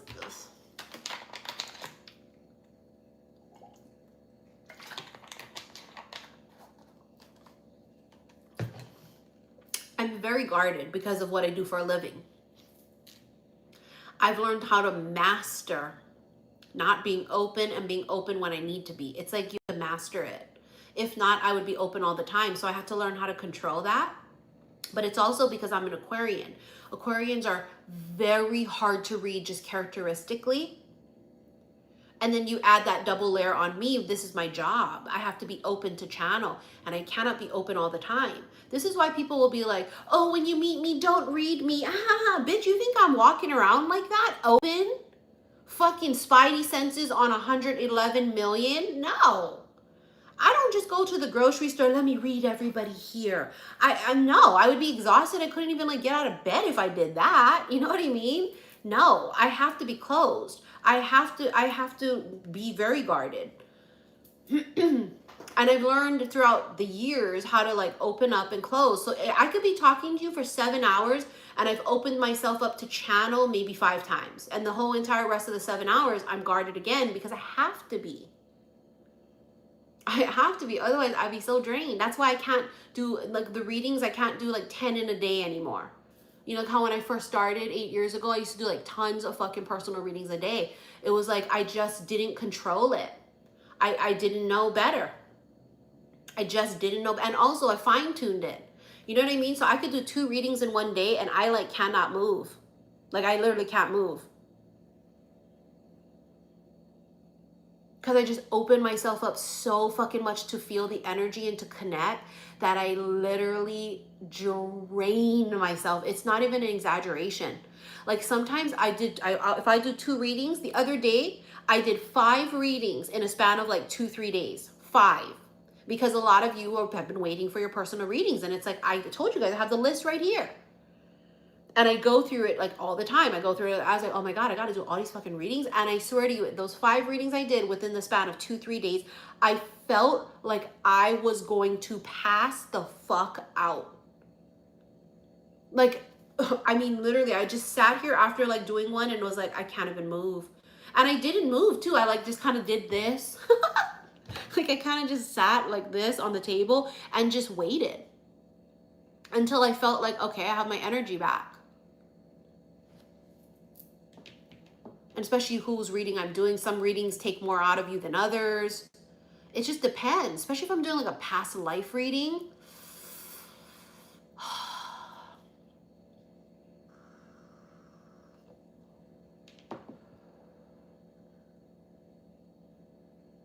I've got 243 people watching me. I'll do a quick reading for one of you. Remember I used to do those? If you guys give a donation, I would do a reading. I haven't done those in forever. I'll fucking do a reading for you right now. I've got 51%.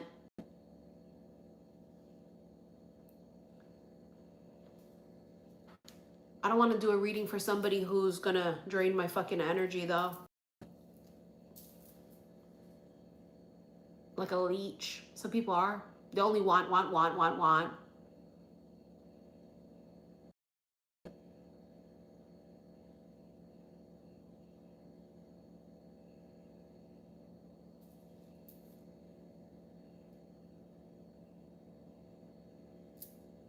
Where's my moderators?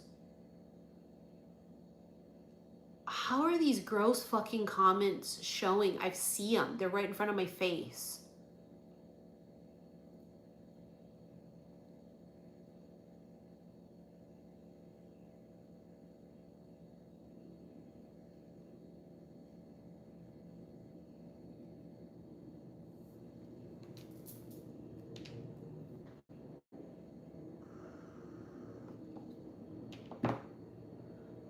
I saw somebody's name earlier before he fucking commented that stupid shit. And then he fucking distracted me. I saw somebody's name. I think it said Brittany. I'm trying to feel out your guys' energy to see if I'm more drawn to one name than the other. Did somebody named Brittany comment earlier? There it is right there. I see it. Brittany. Oh my God, I know Brittany. I haven't met her, but I remember Brittany. Brittany, I do remember you. I remember your name. Honey, I've read for you before. Yes, I have. I do remember you. I'm going to read for Brittany. That's the name I was more drawn to for some reason, and maybe it's because of that. I haven't read for Brittany in forever. It's been fucking forever. Oh my God, how are you doing? Hold on, Britt. Hold on. And I gotta go after this because I gotta cook stroganoff. It's my grandma's recipe, except we don't use meat because Jordan doesn't like the meat in there and I don't eat meat. But I do have to cook. I've gotta be mommy tonight, okay? Trust me, I prefer to order all food in, but she doesn't like that. Jordan loves a home-cooked meal. All right, hold on, Britt. Hold on. I'll do this for Britt, and then I'll do one quick fast for the collective, and then we're gonna go. Remember now, for you bitches are gonna get mad. If I do a personal reading here like this, it could be for you too. It could be for you too, because it's also for you cross watchers. Don't get your fucking thongs up your ass any more than it already is. Hold on. Hold on. Answered prayers, holy motherfuck. Here we go. Let's fucking go. Oh my God, here we go. A prayer is being answered. There's a connection here to Mary Magdalene too. And isn't that funny? I told you guys about the dream I had last night. And I saw Mary Magdalene's name written on a paper. And it was talking about, oh, their last name has to change. And I panicked because maybe I'm weird, but I always like used to say, what if I have to marry? What if I fall in love with a man that has a dorky ass last name? I hate it. Remember like in The Wedding Singer, Julia Gulia? Is that superficial? I always say, I still think that at 47, I go, oh my God, what if I fall in love with a man and I hate his last name and it sounds terrible? But it's changing the last name, meaning marriage. So I don't know, but I'm telling you that that's what I saw in my dream, that like you have to change your last name, and I saw Mary Magdalene's name written on a piece of paper next to my bedstand. Next to my bed on the nightstand. So there is some sort of, there's an answered prayer. It could also be the rosaries involved somehow too. So it's a Hail Mary, that's Mother Mary. Something about that. You have to change your last name for privacy? What does that mean? What does that mean? The name says Dane, but are you a woman? Or are you a man? I don't know. I love that name too, Dane. This guy I know, his name is Dane. He's so handsome. Look at you masquerading around with the name Dane. And every time I hear the name Dane, I always think of that one handsome guy now. Leap of faith. There's a fucking leap of faith. Taking a risk. Oh my God, wish granted too? Shut the fuck up. There's something about, oh my God, shut the fuck up. I told you it was marriage. I told you, changing the last name. I told you guys, I dreamt that last night. There's something here about marriage, but it's also an answer prayer. It's a wish granted. You know, whoever this man is, he's very generous. This is the kind of man that is going to buy you like a wedding gift, and it could be like a car. Like he got money, but he doesn't appear to have money. Oh God, it's like the oyster. And really, and I like that about men, when they got money, but they don't show they have money, and they don't like typically look like they do, but they do. This is that type of an energy. This feels like a man who's got money, but he's not very flashy necessarily. Like, remember I always give you this example, he might have a Rolex, but he's wearing regular clothes, and he may not be driving like a fucking Maybach. You know what I mean? He may not necessarily be driving a Rolls Royce, but that don't mean he don't got 100K in his fucking checking account right now. And that don't include what he got in his savings account or what he got in his investments. Someone here has more money than they appear to have. This is so collective energy too, because I'm telling you, this is what's coming in. Sudden change. Oh, falling. That's falling suddenly. You see that tidal wave crashing? Falling suddenly. All of a sudden it's in your face. I love them. But I always feel like the masculine knows first. They fall in love first. Even if they deny it, even if they push it away, even if they pretend, the masculine always falls first. The realization of the whole thing might not be immediate, but at some point he realizes, like, oh my God, from first fucking sight. Do you know what I mean? Sorry, I gotta eat a chip. My stomach is fucking growling.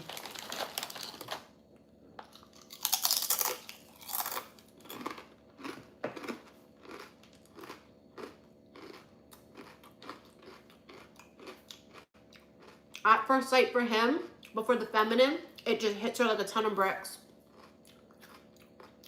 And it may not be immediate. That's what I feel.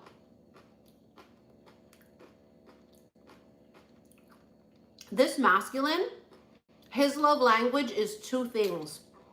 I can feel it. It's making time because he's very busy, and two, buying things. Those are his two love languages. And listen, honey, those are the two things I hope for in a man.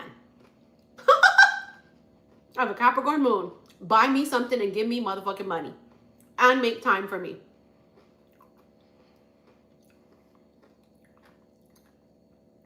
Hold on.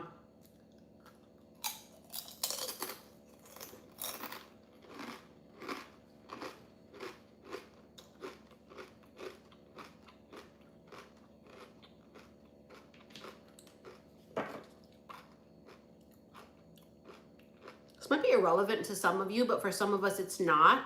There's a big ring. The rock is big. Sorry, but it's what I saw and I have to tell you. It's not a little doink. It's not. It's like a ginormous ring.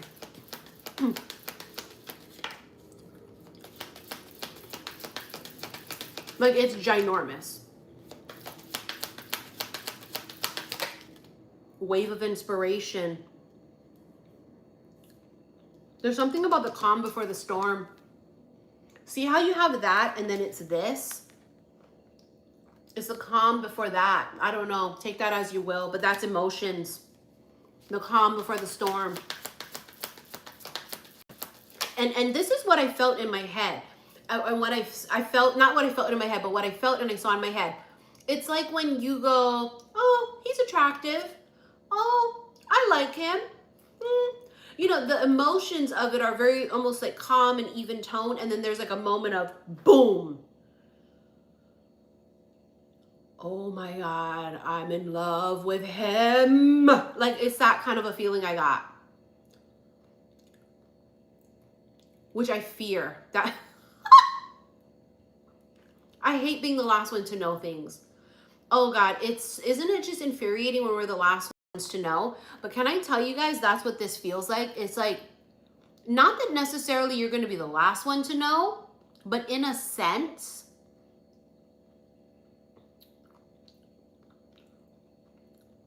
you might be. You might be like in denial. No, I'm not. No. I don't know. There's something about that. There's like this calmness and then a boom.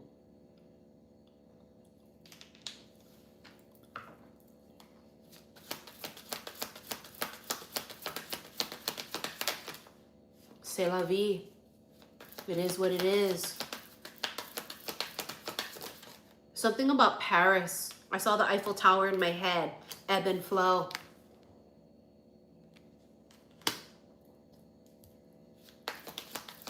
I clearly saw Paris and the Eiffel Tower in my head. Strength. Give me one more from this deck. You're obsessed with Paris?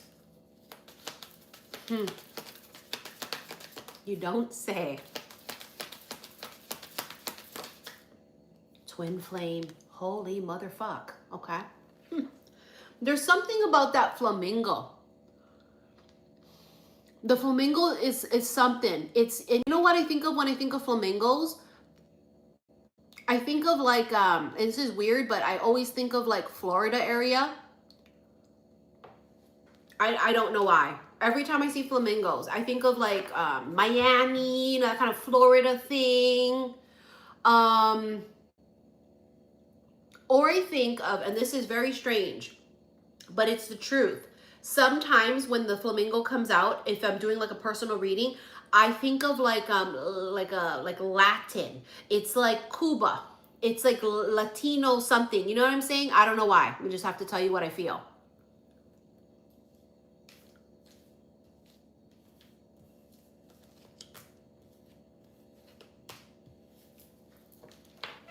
He speaks French perfectly and took pics of the flamingos in the desert and sent to me. Shit. Really? Fuck. Okay.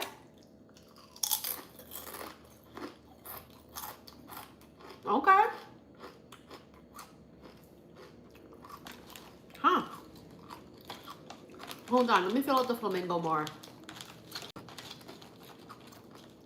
Thank you for the super chat, Star Kid. Hold on. There's something about that flamingo. Can somebody look it up? What is the, because my fucking Wi-Fi is still out. Can somebody look up, please, what is the symbolism, spiritual meaning for flamingo?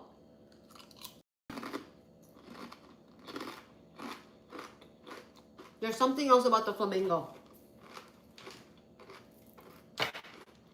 Hold on, I'm going to do one more. This is for Brit, but it's also collective. It's going to be the last spread.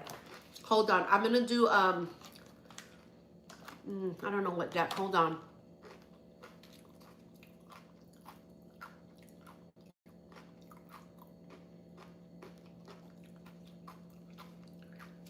Just put all of the different things that it shows for spiritual meaning, and then I'll know. I'll just see it and I'll know what it is. For their monogamous nature. That's definitely it. Once this man commits, he's in it for life. That's definitely it. Once he commits for life. He's very loyal. I like ridiculous. Whoever this man is, he's so loyal. And if you are ever disloyal to him, you are dead to him.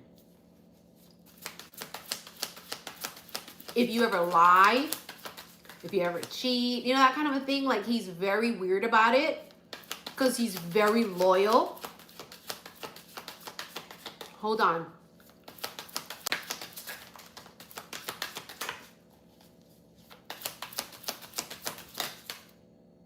Oh my God, the Queen of Cups. That's Venus energy. Look, she's in the clamshell.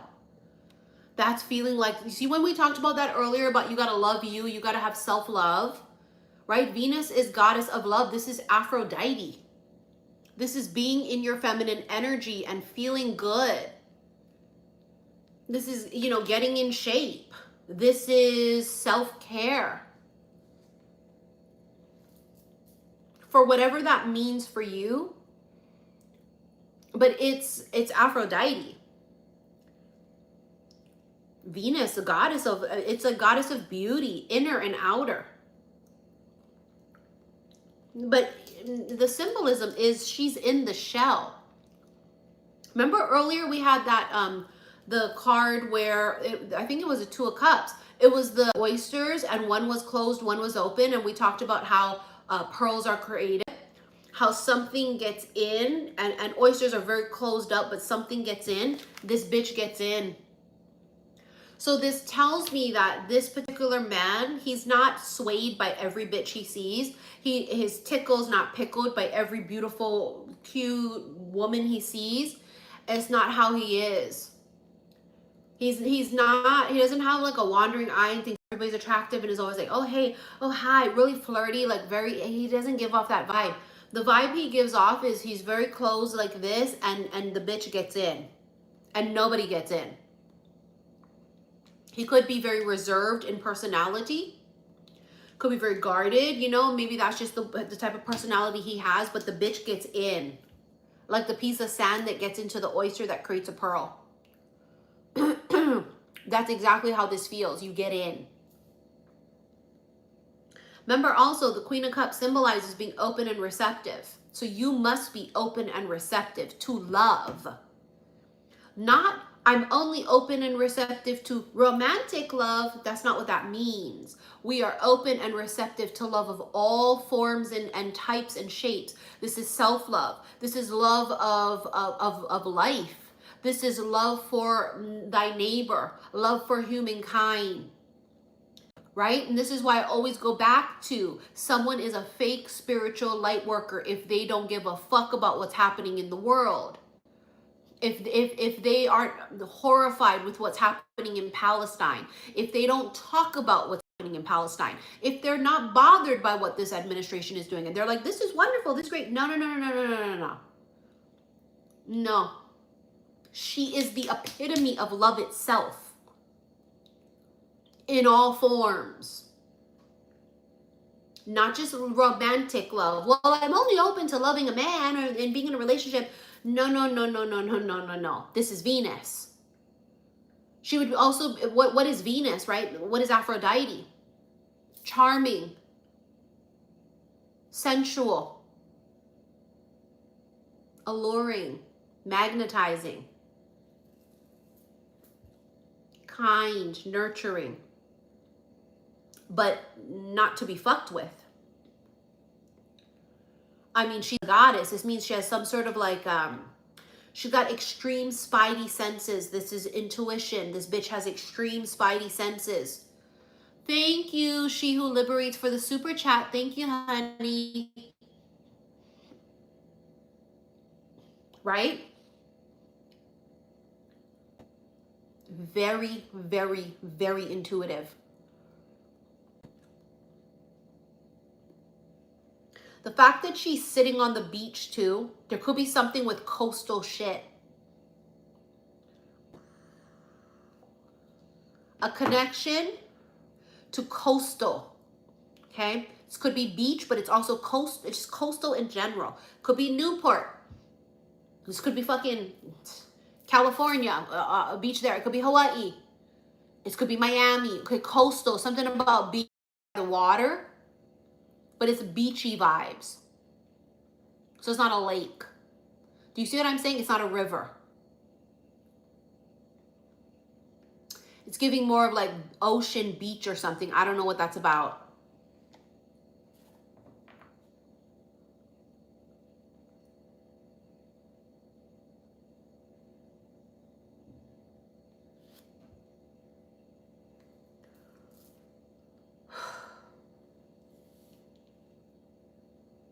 She looks like she's about to take a sip from this cup. You see that?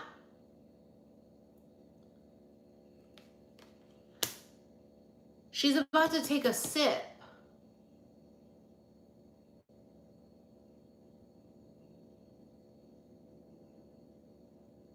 Why does that feel? That feels like almost like tricky. What the fuck is she about to drink?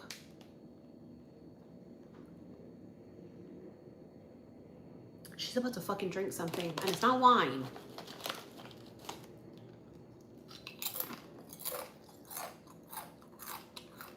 There's something very ceremonial. Oh my God. You know, like how when some religions, when they get married, they sip from a cup, but it's also very witchy. It's very ceremonial.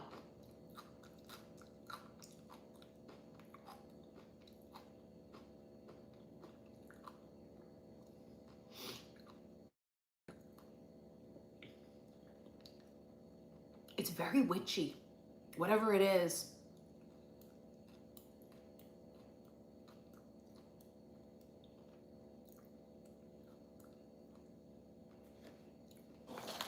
Hold on.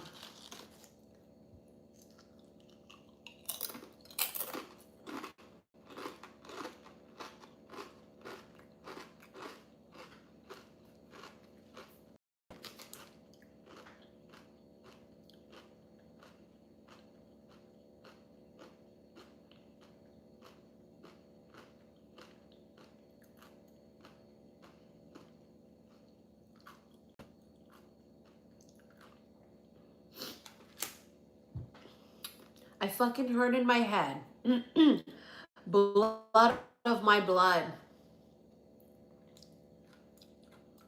Blood of my blood.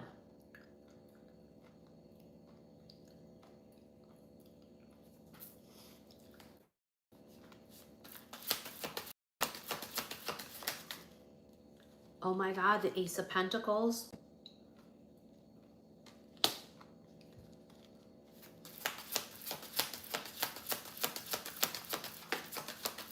It's weird though. It's not necessarily communion. It's not necessarily communion. It feels very witchy. It's like, this might sound weird, but it's very past life. It's giving like in a past life, that's what you did to like in your marriage ceremony, but it was just like you and them, and it wasn't like a priest, and it wasn't like people. It's like weird. It could have even been like, you know, forbidden love, like in a past life where we couldn't really actually get married, but we're gonna drink from the same chalice. Oh God, it also fucking reminds me of this too. It's in the Quran. I forget the exact story because you guys know I'm new to it, okay?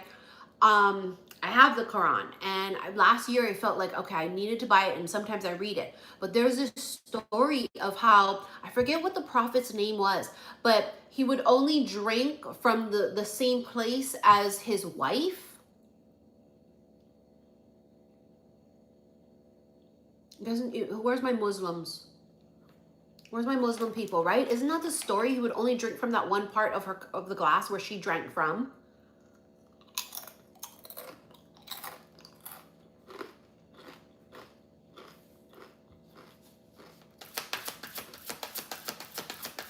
And with the Ace of Pentacles, it's like a ring.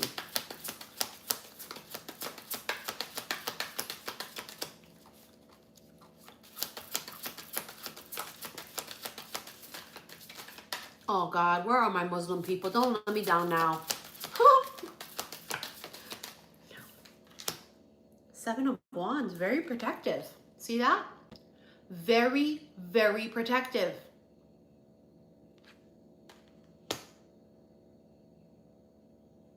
Sounds weird, but I heard I'd fight an army for you. What is that from? Is that a song? Or is that a poem? I'd fight an army for you.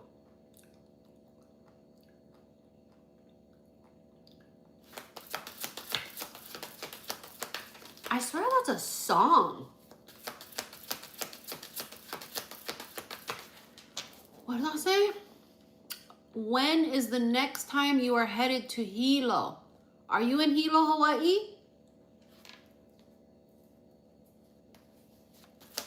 Well, you know what? This is so fucking weird. Just today, I'm trying to upload my newest vlog, which I need to hurry the fuck up and get out because it's the leading up to the next vlog being New York already.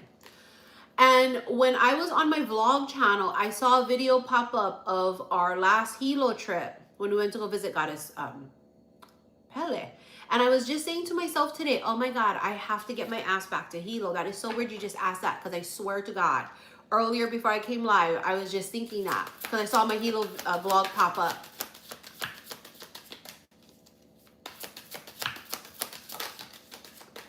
Oh my God, there it is, the marriage. I told you that this was a ring. There it is, the Four of Wands. That's a ring. And there's just something about a past life. There's like a thing with the from the same glass and drinking from the same side. Drinking from the same place that the person drank. Oh my God, this could have happened in real life. You know, like, for example, like if you're drinking something, I'm giving you examples, bitch, okay? Let's say you're like drinking something and you're with them, you go, you want to try it? Like they drink the same side as where your lips are? I don't know, but that's what I saw in my head. Or smoking.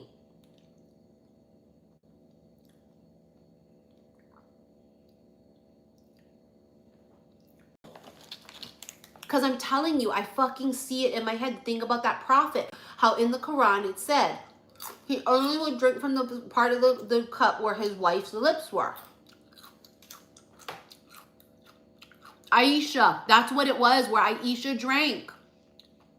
Yeah, he placed his mouth, the exact spot. Yep, there it is. I knew I wasn't fucking crazy. I knew I wasn't crazy. The Prophet Muhammad. That's right. His wife, his first wife was Aisha, right? Or was Aisha his second wife? Told you, I'm still not fully up to date on that.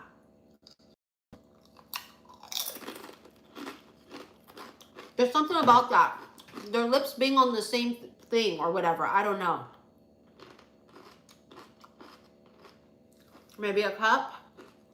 Maybe you shared a cigarette.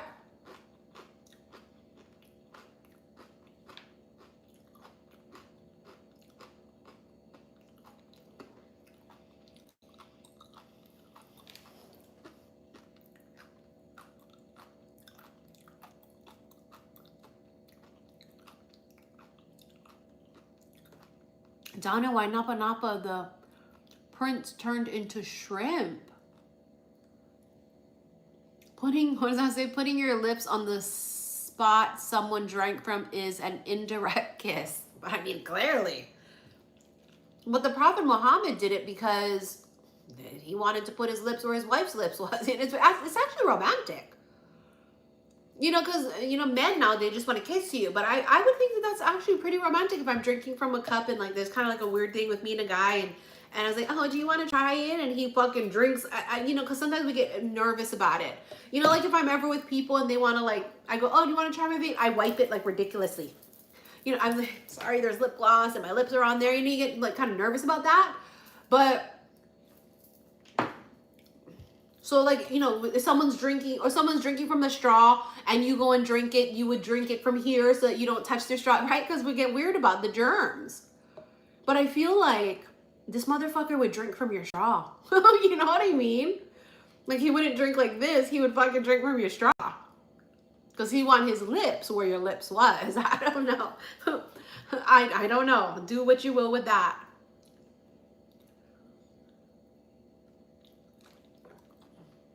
Khadija was the first. I think Aisha was his second.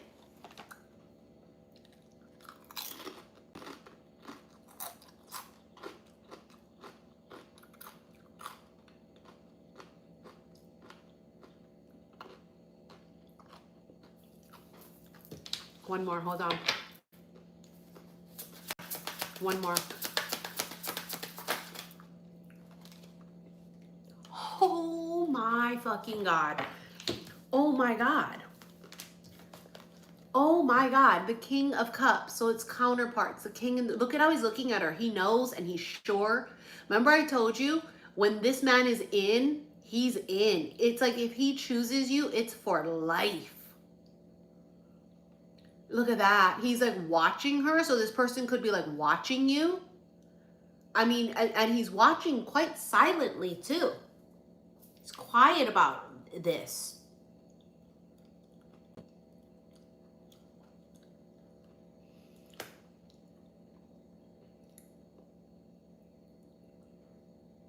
This is going to be very strange, but I have to tell you what I saw. And I have to be very PG about this because, well, for some reason, all these freaking soft batches keep reporting my lives. The last 2 lives are coming up as 18 and plus only. Okay? So for you guys to watch it, if you're not already logged in, you got to log in and prove you're 18 and over, okay? Because bitches is soft batches. So this video probably will be the same thing. But this is what I saw.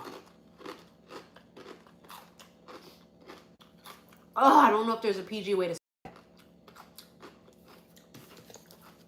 You see how he's watching her and she's about to drink that cup?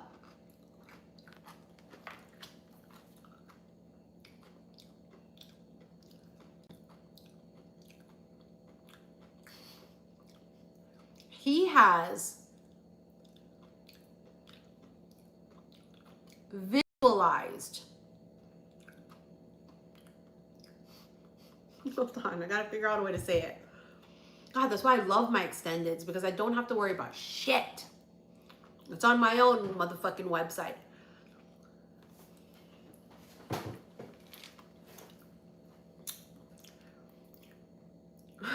Do you know what I'm saying? He has fantasized and envisioned her doing something.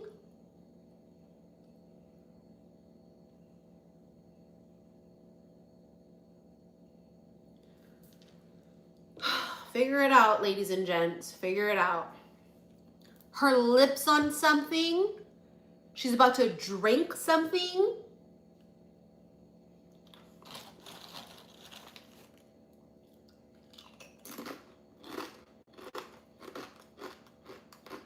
If after I said that, you bitches still don't know what I'm talking about, ay caramba.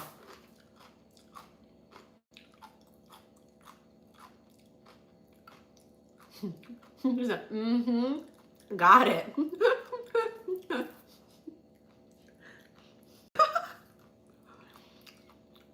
It is the Utu Bang Bang opening credits, if you will. It's the warm-up to the Utu Bang Bang.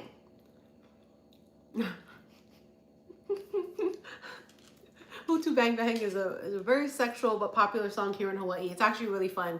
It's a very fun song. You guys can go on YouTube and look it up. It's Kaikana Scanlan who sings it.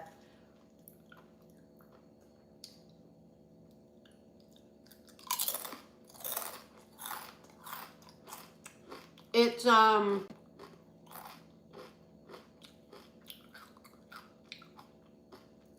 what it is.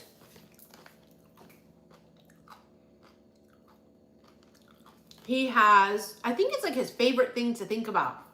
Obviously, they think of sticking it in, you know what I mean? But I don't know, something about that. There's something about that that they really think about.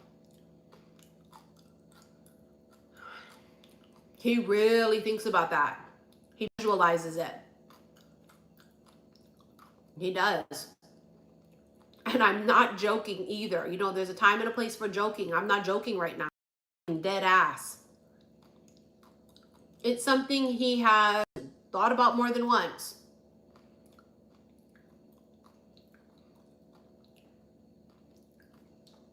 Again, I must point out that she's about to drink. Okay? She is about to drink, then in turn swallow what is in this cup. Okay? It's very important to state that fact. because it's the whole thing.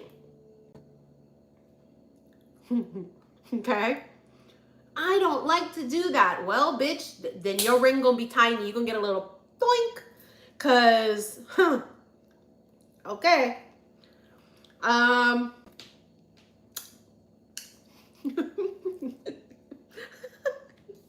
Because again, that's a ring because you have the 4 of Wands, that's marriage. Okay? So I don't like to do that. Well, that's unfortunate, and I don't know. I feel sorry for your future husband. You know, I do. No offense. Listen, if you don't like it, you don't like it. I'm just stating the fact for whoever this is for. Because pick and choose your words wisely, Missy. Pick and choose your words wisely. We do need some sort of monetization on this. They like that, right? Like a lot. You know what I mean? Like a lot. Should you just do it because they like it? Well, fucking duh. But you should also love it. So the point here is that if you've had experiences in the past where you hated it, maybe it's because it wasn't the right person. You see what I'm getting at?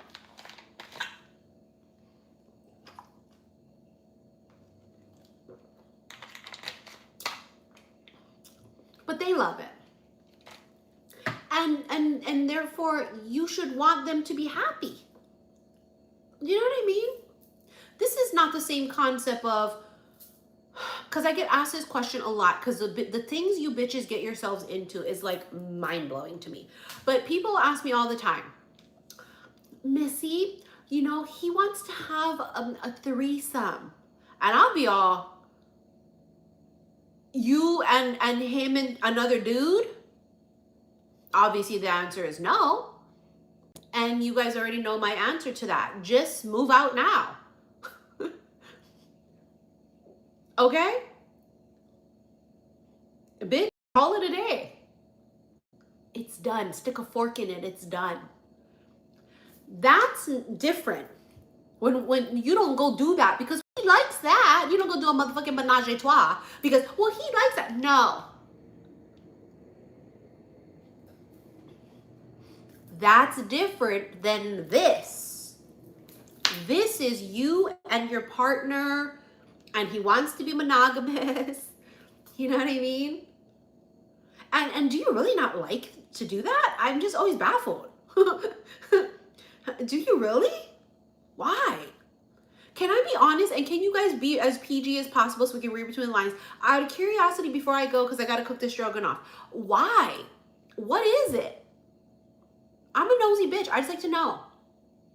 Thank you for the super chat, Cece.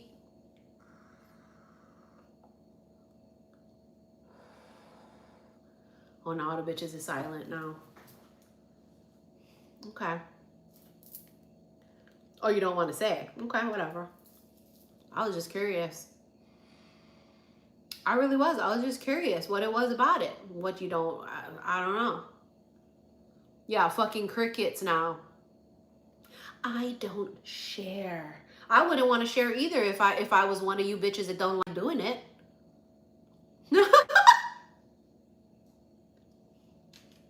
I'd keep my mouth shut too.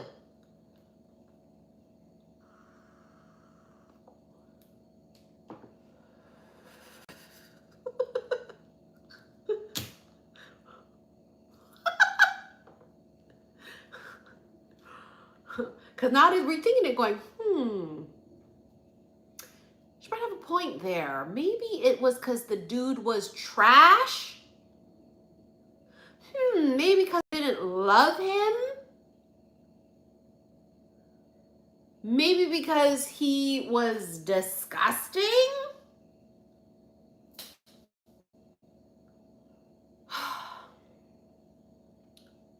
I don't know. God, I really need to do a podcast. But you know how I hate fucking podcasters? And obviously, this everybody's dream in life is to be a YouTuber or a fucking podcaster or some type of influencer. And I'm just so against all of those things, even though I'm a fucking, even though this is my job. But I didn't try and make this my job. It just happened.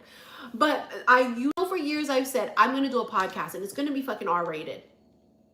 It is. So if you soft and I'm sensitive, then don't listen to my motherfucking podcast. But I do really need to have one. Okay? Dr. Ruth could do it back then. I can do it now. I do. Because then at least I can be a little more, I can talk about it with you more. I can't hear. Maybe I could do a video and put it on my website and extend it. I could do that. I could do that. I don't know. As I feel like I want to help you guys. I really do. I really do. I want to help you. I want you, okay? No, because really, you guys know what happens when you get married. I retire, okay? You guys know that. I really want to help you guys hit a grand slam with this, if you will, okay? I do. I want you to get the ginormous ring on the finger. I want you guys to, I do. But I'm feeling like some of you might need a little advice here. And that's just, not all of you clearly, but I'm getting this feeling some of you might need a few pointers and tips. Okay? I'm just getting that intuitive feeling. I can't do that here. Just because I have been celibate for 8 years doesn't mean I'm not a motherfucking sexual being, because bitch, I am. So when I tell you, you can be celibate too, because if I can be celibate, you have no goddamn excuse. Okay? Because I am not a nun, I am not a fucking prude. And if I can do it, so can you. Yeah, I might have to do the extended off of this live. No, I'm serious too. But I do have to do a personal reading tonight for somebody, because yesterday didn't feel right to do it. I'm going to do their reading tonight, and then I might do this. That's it. Just, I might have to use a sexual dex too. I want you to secure this. You know what I mean? I do. I want you to nail this. Okay? I want you to ace this. I do. I only want to see you win. That's all I want. I want to see you win. I want to see you win big. There are some things that you should be doing when you're married. Okay? Now, this is what I know. I will say this before I go. That I see couples together and they don't want to. One does, the other one doesn't. That could never be me. Because when I get married, I'm going to be so in love with this person. Bitch, Missy, what were you doing? Fucking. Bitch, what do you think? Okay? I mean, honestly. Seriously. Oh, you guys want to come out on Friday? No. Why? What do you have planned? I'm sitting on something and it's not a chair. Okay? You know what I mean? I don't, and that's how you know as well you're not with the right person, because I feel like with the right person, you're going to always want each other. They'll be tired, you're too tired, or you're not feeling well, obviously, or he's an idiot and now don't even look at me, but now look at me 7 minutes later. But that's the most crucial part and healthy part of a relationship. Because this is the thing, it's the closest you guys can get inside of each other, right? And when you just want to be with somebody and they're your person, you want them inside of you. Do you know what I mean? Like, I don't know how to describe it. God, this will definitely not be monetized.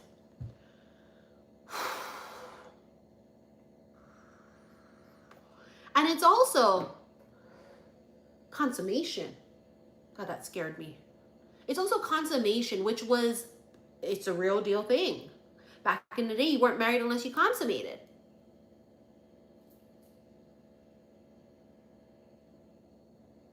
if you'll know this is your person, because it's not just the honeymoon phase of, well, it's new and it's the beginning. You're going to be elderly, okay, and still boning is my point. This is, I'm telling you, I'm not making this up, and I'm not trying to be funny, even though it is cracking me up. It is. I'm not gonna lie. It's funny, but it's the truth. You will be elderly and have to possibly get a hip replacement, and will still figure a way out to do this. Okay, nothing's gonna stop it. This is important. Okay? Because, hello.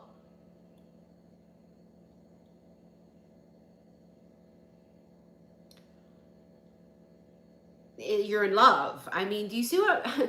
How am I gonna know? You're gonna know. You're gonna know. Without a shadow of a doubt, bitch, you'll know. Can't keep your hands off of each other, kind of a thing.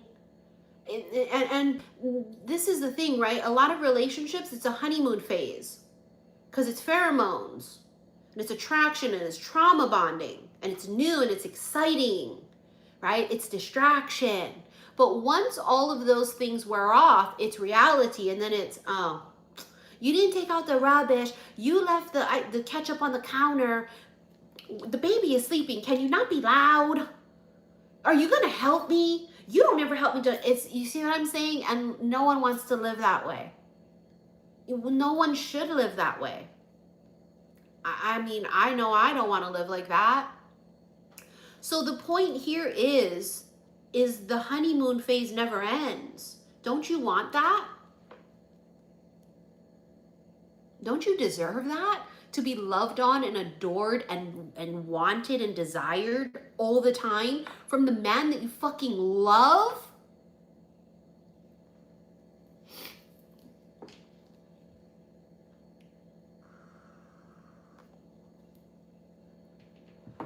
You do.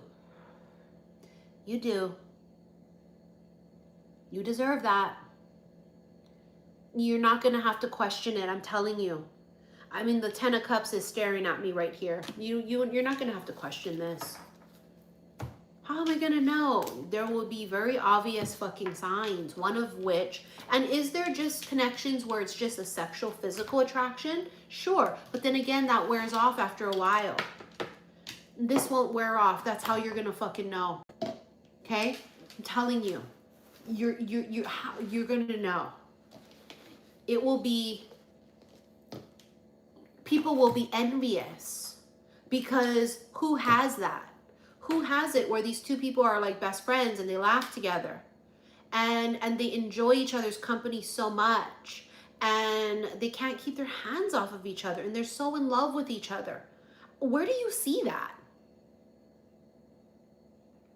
Where he can't take his eyes off of her, where he's mesmerized by her, even if he's been with her for 29,000 years. Every time he looks at her, it's like the first time he saw her. That's what I want. You know what I mean? Like, I'm not settling for less than that. And I'm not. And if I have to go and be a nun in my elderly years, I will. I will die a saint. I don't give a fuck. But what I do know is I'm not settling for less than that because I know I deserve that. And that's how I want to live. I want to live that way. And if I don't get to live that way in this life, I'm fulfilled enough with my own life and loving me and doing what I do. That's why I do what I do. And I love what I do. If I want to fucking take a trip, I take a goddamn trip. If I want to do something, I'm going to fucking do it. Right? I'm not waiting for a man. I'm not waiting for a partner. I go out there and I live life. This is important. I want you guys to do the same. We're not waiting to live. Take the fucking trip. Right? Go do it. You want to buy the house? Buy the fucking house. Why are you waiting for a man to buy a house with? Buy your fucking house. Shit. Live your best fucking life. You're not going to wait for this person to come in. You're going to be so fulfilled when they come in. Imagine you're so happy and fulfilled. they're so happy and fulfilled. Both people successful. Both people have healed enough that they're not fucking traumatized as shit. And the two of you come together. Imagine that kind of a connection. Right? There's no insecurities. One thing I cannot stand is insecure. Okay? My man got to be a little jealous, but insecure, no. I'm not insecure. I don't check phones, but let me find something out. I'll stomp on a motherfucker. I don't give a goddamn. At 5 in the morning, I'll wake him up, stomp on him as I'm leaving the motherfucking house. I don't check phones. I don't do that. Because if I gotta check your phone, you're out. Imagine you live a life like that. That's not even a thought. Checking his phone at night, every time he gets a text. Imagine, like, we had to live like that. You want to live like that in your elderly years? I see people in their 50s and 60s arguing with a man, lying about this, not telling the man this secret shit going on in their 50s and 60s. Bitch, could never be me. Could never fucking be me. I'm 47. Bitch, I'm going to be 48 in less than a month. Oh my God. Really? What is today's date? January 4th. I am going to be 48 in weeks, okay? Yes, I am. I'm born in 78. It could never be me. In those later fucking years, to be living that way, bitch, please. You deserve every good thing that exists in this goddamn world. You deserve to be loved well and hard and frequently. You see what I'm saying? You sure fucking do.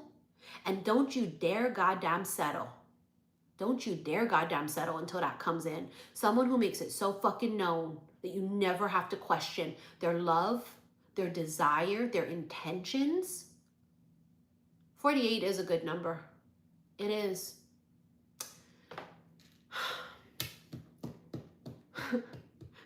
Could be my year. You know, we say that every year. Listen, I've accomplished a lot of things in my life. I really have. The greatest thing is being a mother for me. That's my greatest accomplishment. But, you know, other than that, I've accomplished some great things in this life. Every year I say it's going to be my year. And I make it my year. You see that mentality? You know how much I accomplished just last year too? How many memories I made going on these trips? How many people I've met? Every year is my year because I make it my fucking year. Every day is my day because I make it my day. That's how we live. We live as if the universe is conspiring in our favor every second of the fucking day. It is conspiring in my favor because I am favored, because I am chosen, right? Because I deserve it, because I've put in the work. This is your mentality. This is your mantra. My mantra is I deserve it, and the universe is always conspiring in my favor. The universe is always working things out for me. It's Abraham Hicks. Things are always working out for me. Things are always working out for me. Right? We want to live in that vibration and frequency because it's good on our mental health. And right now is not a great time to be alive with everything happening in the world, right? Our mental health is really hanging by a thread. At any moment, I just feel like, oh God, what next? What next? What is it going to be? The sirens blaring? Is it going to be a fucking ballistic missile? Like, I don't fucking know, because the position we're going to be put in is very scary. So like, that's why I'm saying, with everything happening in the world, make sure your universe, your world is happy. Every day is going to be my day. Every day something magical happened, right? Just because I didn't meet a man. Well, I didn't meet a man last year. So what? Good for you. Yay. Okay, but what else did you do? What other memories did you make? What did you learn? Who did you meet? That doesn't have to be romantic. What did you create? Okay, this is where we want to be. You don't want to be bitter. You don't want to be pessimistic. We want to live and take chances sometimes. Listen, last year I took my very first ever solo trip. Granted, it was only for 24 hours. Okay, but for me, that's a big deal. It was a big deal to take a solo trip on the mainland by myself. I've traveled a zillion times by myself, but I've always met people where I'm going. Okay. But this was my very, very, very first solo trip, meaning flew there by myself, stayed somewhere by myself, and was like by myself for 24 hours before I went to my Sedona retreat. But for me, that was a big deal. It was a thing. I was like, I'm going to do this. And you know what? I had an amazing fucking time. And I felt like, oh my God, I can't wait to do it again. You know, it gave me like confidence and it made me feel like, okay, this is not so scary. This is fun. Oh my God, I can totally do this. And now I'm like excited to take another fucking solo trip. It's like little things. I mean, and hello, at 47 years old, it was my very first solo trip. You know what I mean? Do fucking things. Live your goddamn life. Do it. Don't wait until when? Well, I'm going to wait till next year. Oh, well, I'm going to wait until da-da-da. Well, I'm going to wait till I pay off my credit card bills. What good is your credit card bill going to do when you're in the goddamn dirt or in the urn? That's my mentality. What am I going to do? I had a perfect credit score for what? How does that affect me and how does that benefit me when I'm not here? Now I'm going to live. I am. And I'm going to experience and I'm going to make fucking memories. 2025 was one of the best but worst years I have personally experienced. I'm not even joking. It was literally one of the best, I mean, magical fucking years, but it was equally as horrible. Like it was just this crazy yin and yang of a year, but I'm not even joking. It was like magical. Wait till you guys watch my vlogs. You know, you guys are going to see what I mean. Like taking these trips for me was like such a big deal. I'm a girl who was born and raised in Hawaii, in the middle of the fucking Pacific, who was born and raised in the west side of low income. People rarely make it out of where I'm born and raised from. You know what I mean? And so and they don't go to the fucking East Coast. They don't fucking go to New York. Not all of them. And there's something they don't even want to do. Hawaii people go to Vegas. They go to fucking Disneyland. And so when I tell you I'm going to live my fucking life and I'm going to do things that I used to dream about. Going to Newport was a dream. I've always dreamt about Newport. I would read about it in books. I would see it on TV. I always dreamed. I said, oh my God, Newport, Rhode Island. Oh my God. And I finally got to go at 47 years old last year. Bitch, it ain't never too late.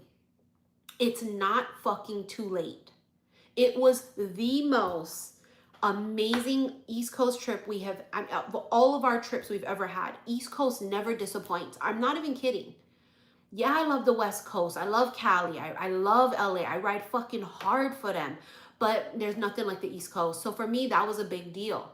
To go back to the East Coast and go to all of these different cities and go to all of these different states and just like do something so fucking different. Okay, and this is what I want you guys to do, especially now with all the bullshit happening out there right now. Every day it's something new. We don't know what it's going to be tomorrow. Are they going to fucking attempt to take Cuba? Or what is China going to do? We don't fucking know. But what I do know is I'm taking my next fucking trip. You know what I mean? That's what I know. Because, bitch, let me get my fucking grind on over here and go and live my life. Because what's happening out there, we don't know. We have no control over that. We have control over us. You know what I mean? What does that say? Do you like Dole Whip? No, I don't. I do not like Dole Whip. I don't. And I try it all the time when I go to Disney. I don't like it. It's very fire horse energy. Right? Remember now, this coming year, this year, it's already 2027. This year is fire because it's a fire horse. So it's fire, it's movement, it's action, it's taking risk, it's taking leaps, it's being brave and courageous. Fire signs are the most bravest, the most courageous of all of the freaking elements. It's fire. Right? They're very adventurous. They're brave, they're courageous. I mean, it's fire. And horses, that's movement. It's transportation. Some of you are moving this year. You're moving. You know, my dream is to live in Hawaii part-time, live in New York for a month, live in Sedona for a month, live in Newport for 2 weeks. Like that's like what I want to do. And maybe that's what I'm going to do this year when I'm 48 in 2026. Maybe that's exactly what I'm going to do because I'm going to live my motherfucking life. All right, I'm going to live my goddamn life. And I would suggest you do the same. I would. And I do suggest you keep up to abreast of what's happening right now in this world, what's happening where you are, and also what's happening far away from where you are. I think it's very important for us to be educated. Education is power, right? Knowledge is power. And I want you guys to not bury your head in the sand. I want you to always be aware of your surroundings because the more we know, the more we can be aware, the more that we can be prepared. Last thing is to get caught in some shit and you're not prepared. Okay, so listen, this is the kind of a year that anything could happen. And I mean anything. Okay? When I say anything, bitch, I mean anything. Meet the love of your life, get fucking married, or is it gonna be World War 3, 4, 5, 6, 7, 8, 9? We don't know. Okay? Stay ready so you don't gotta get ready. But live your goddamn life. Okay? When you guys go on all these trips, tell me about it. Email me, send me pictures, DM me pictures. I love to see you guys winning. I love to see you living, being happy, because how long have we been sad? How long have we been angry? How long have we been depressed? This is your year, okay? This is your day. This is your week. This is your fucking moment. This is your goddamn year. You gonna live it to the extreme fullest. We are not gonna waste any moment we have. You're not gonna. I don't give a fuck if you're scared. Do it scared. You understand? Well, I'm so scared. I don't give a fuck. I don't give a shit if you have tears in your eyes. You do it. Because if it's everything in your body says do this thing, if everything in your body says green light, go. Do it. Because you just never know. And you know, there's a saying that says, the universe loves brave, courageous souls. And I have actually seen what happens when people really step outside of their comfort zone, how the universe really conspires in their favor. And I think it is the truth. I do. I think that the universe loves brave and courageous people. Because you know how much balls it takes to do something like that, to take a leap of faith, to trust the unknown, or to step outside of your comfort zone. Some people stepping outside of their comfort zone is just literally saying hi to a stranger. You know what I mean? It doesn't have to be jumping out of a fucking plane. It could be something as easy as like, I usually don't even like say hi to people that are in the grocery store, but today I did. And oh my God, do you know what happened? Holy shit, I landed my dream job just by being kind and saying hi to a stranger in fucking Piggly Wiggly.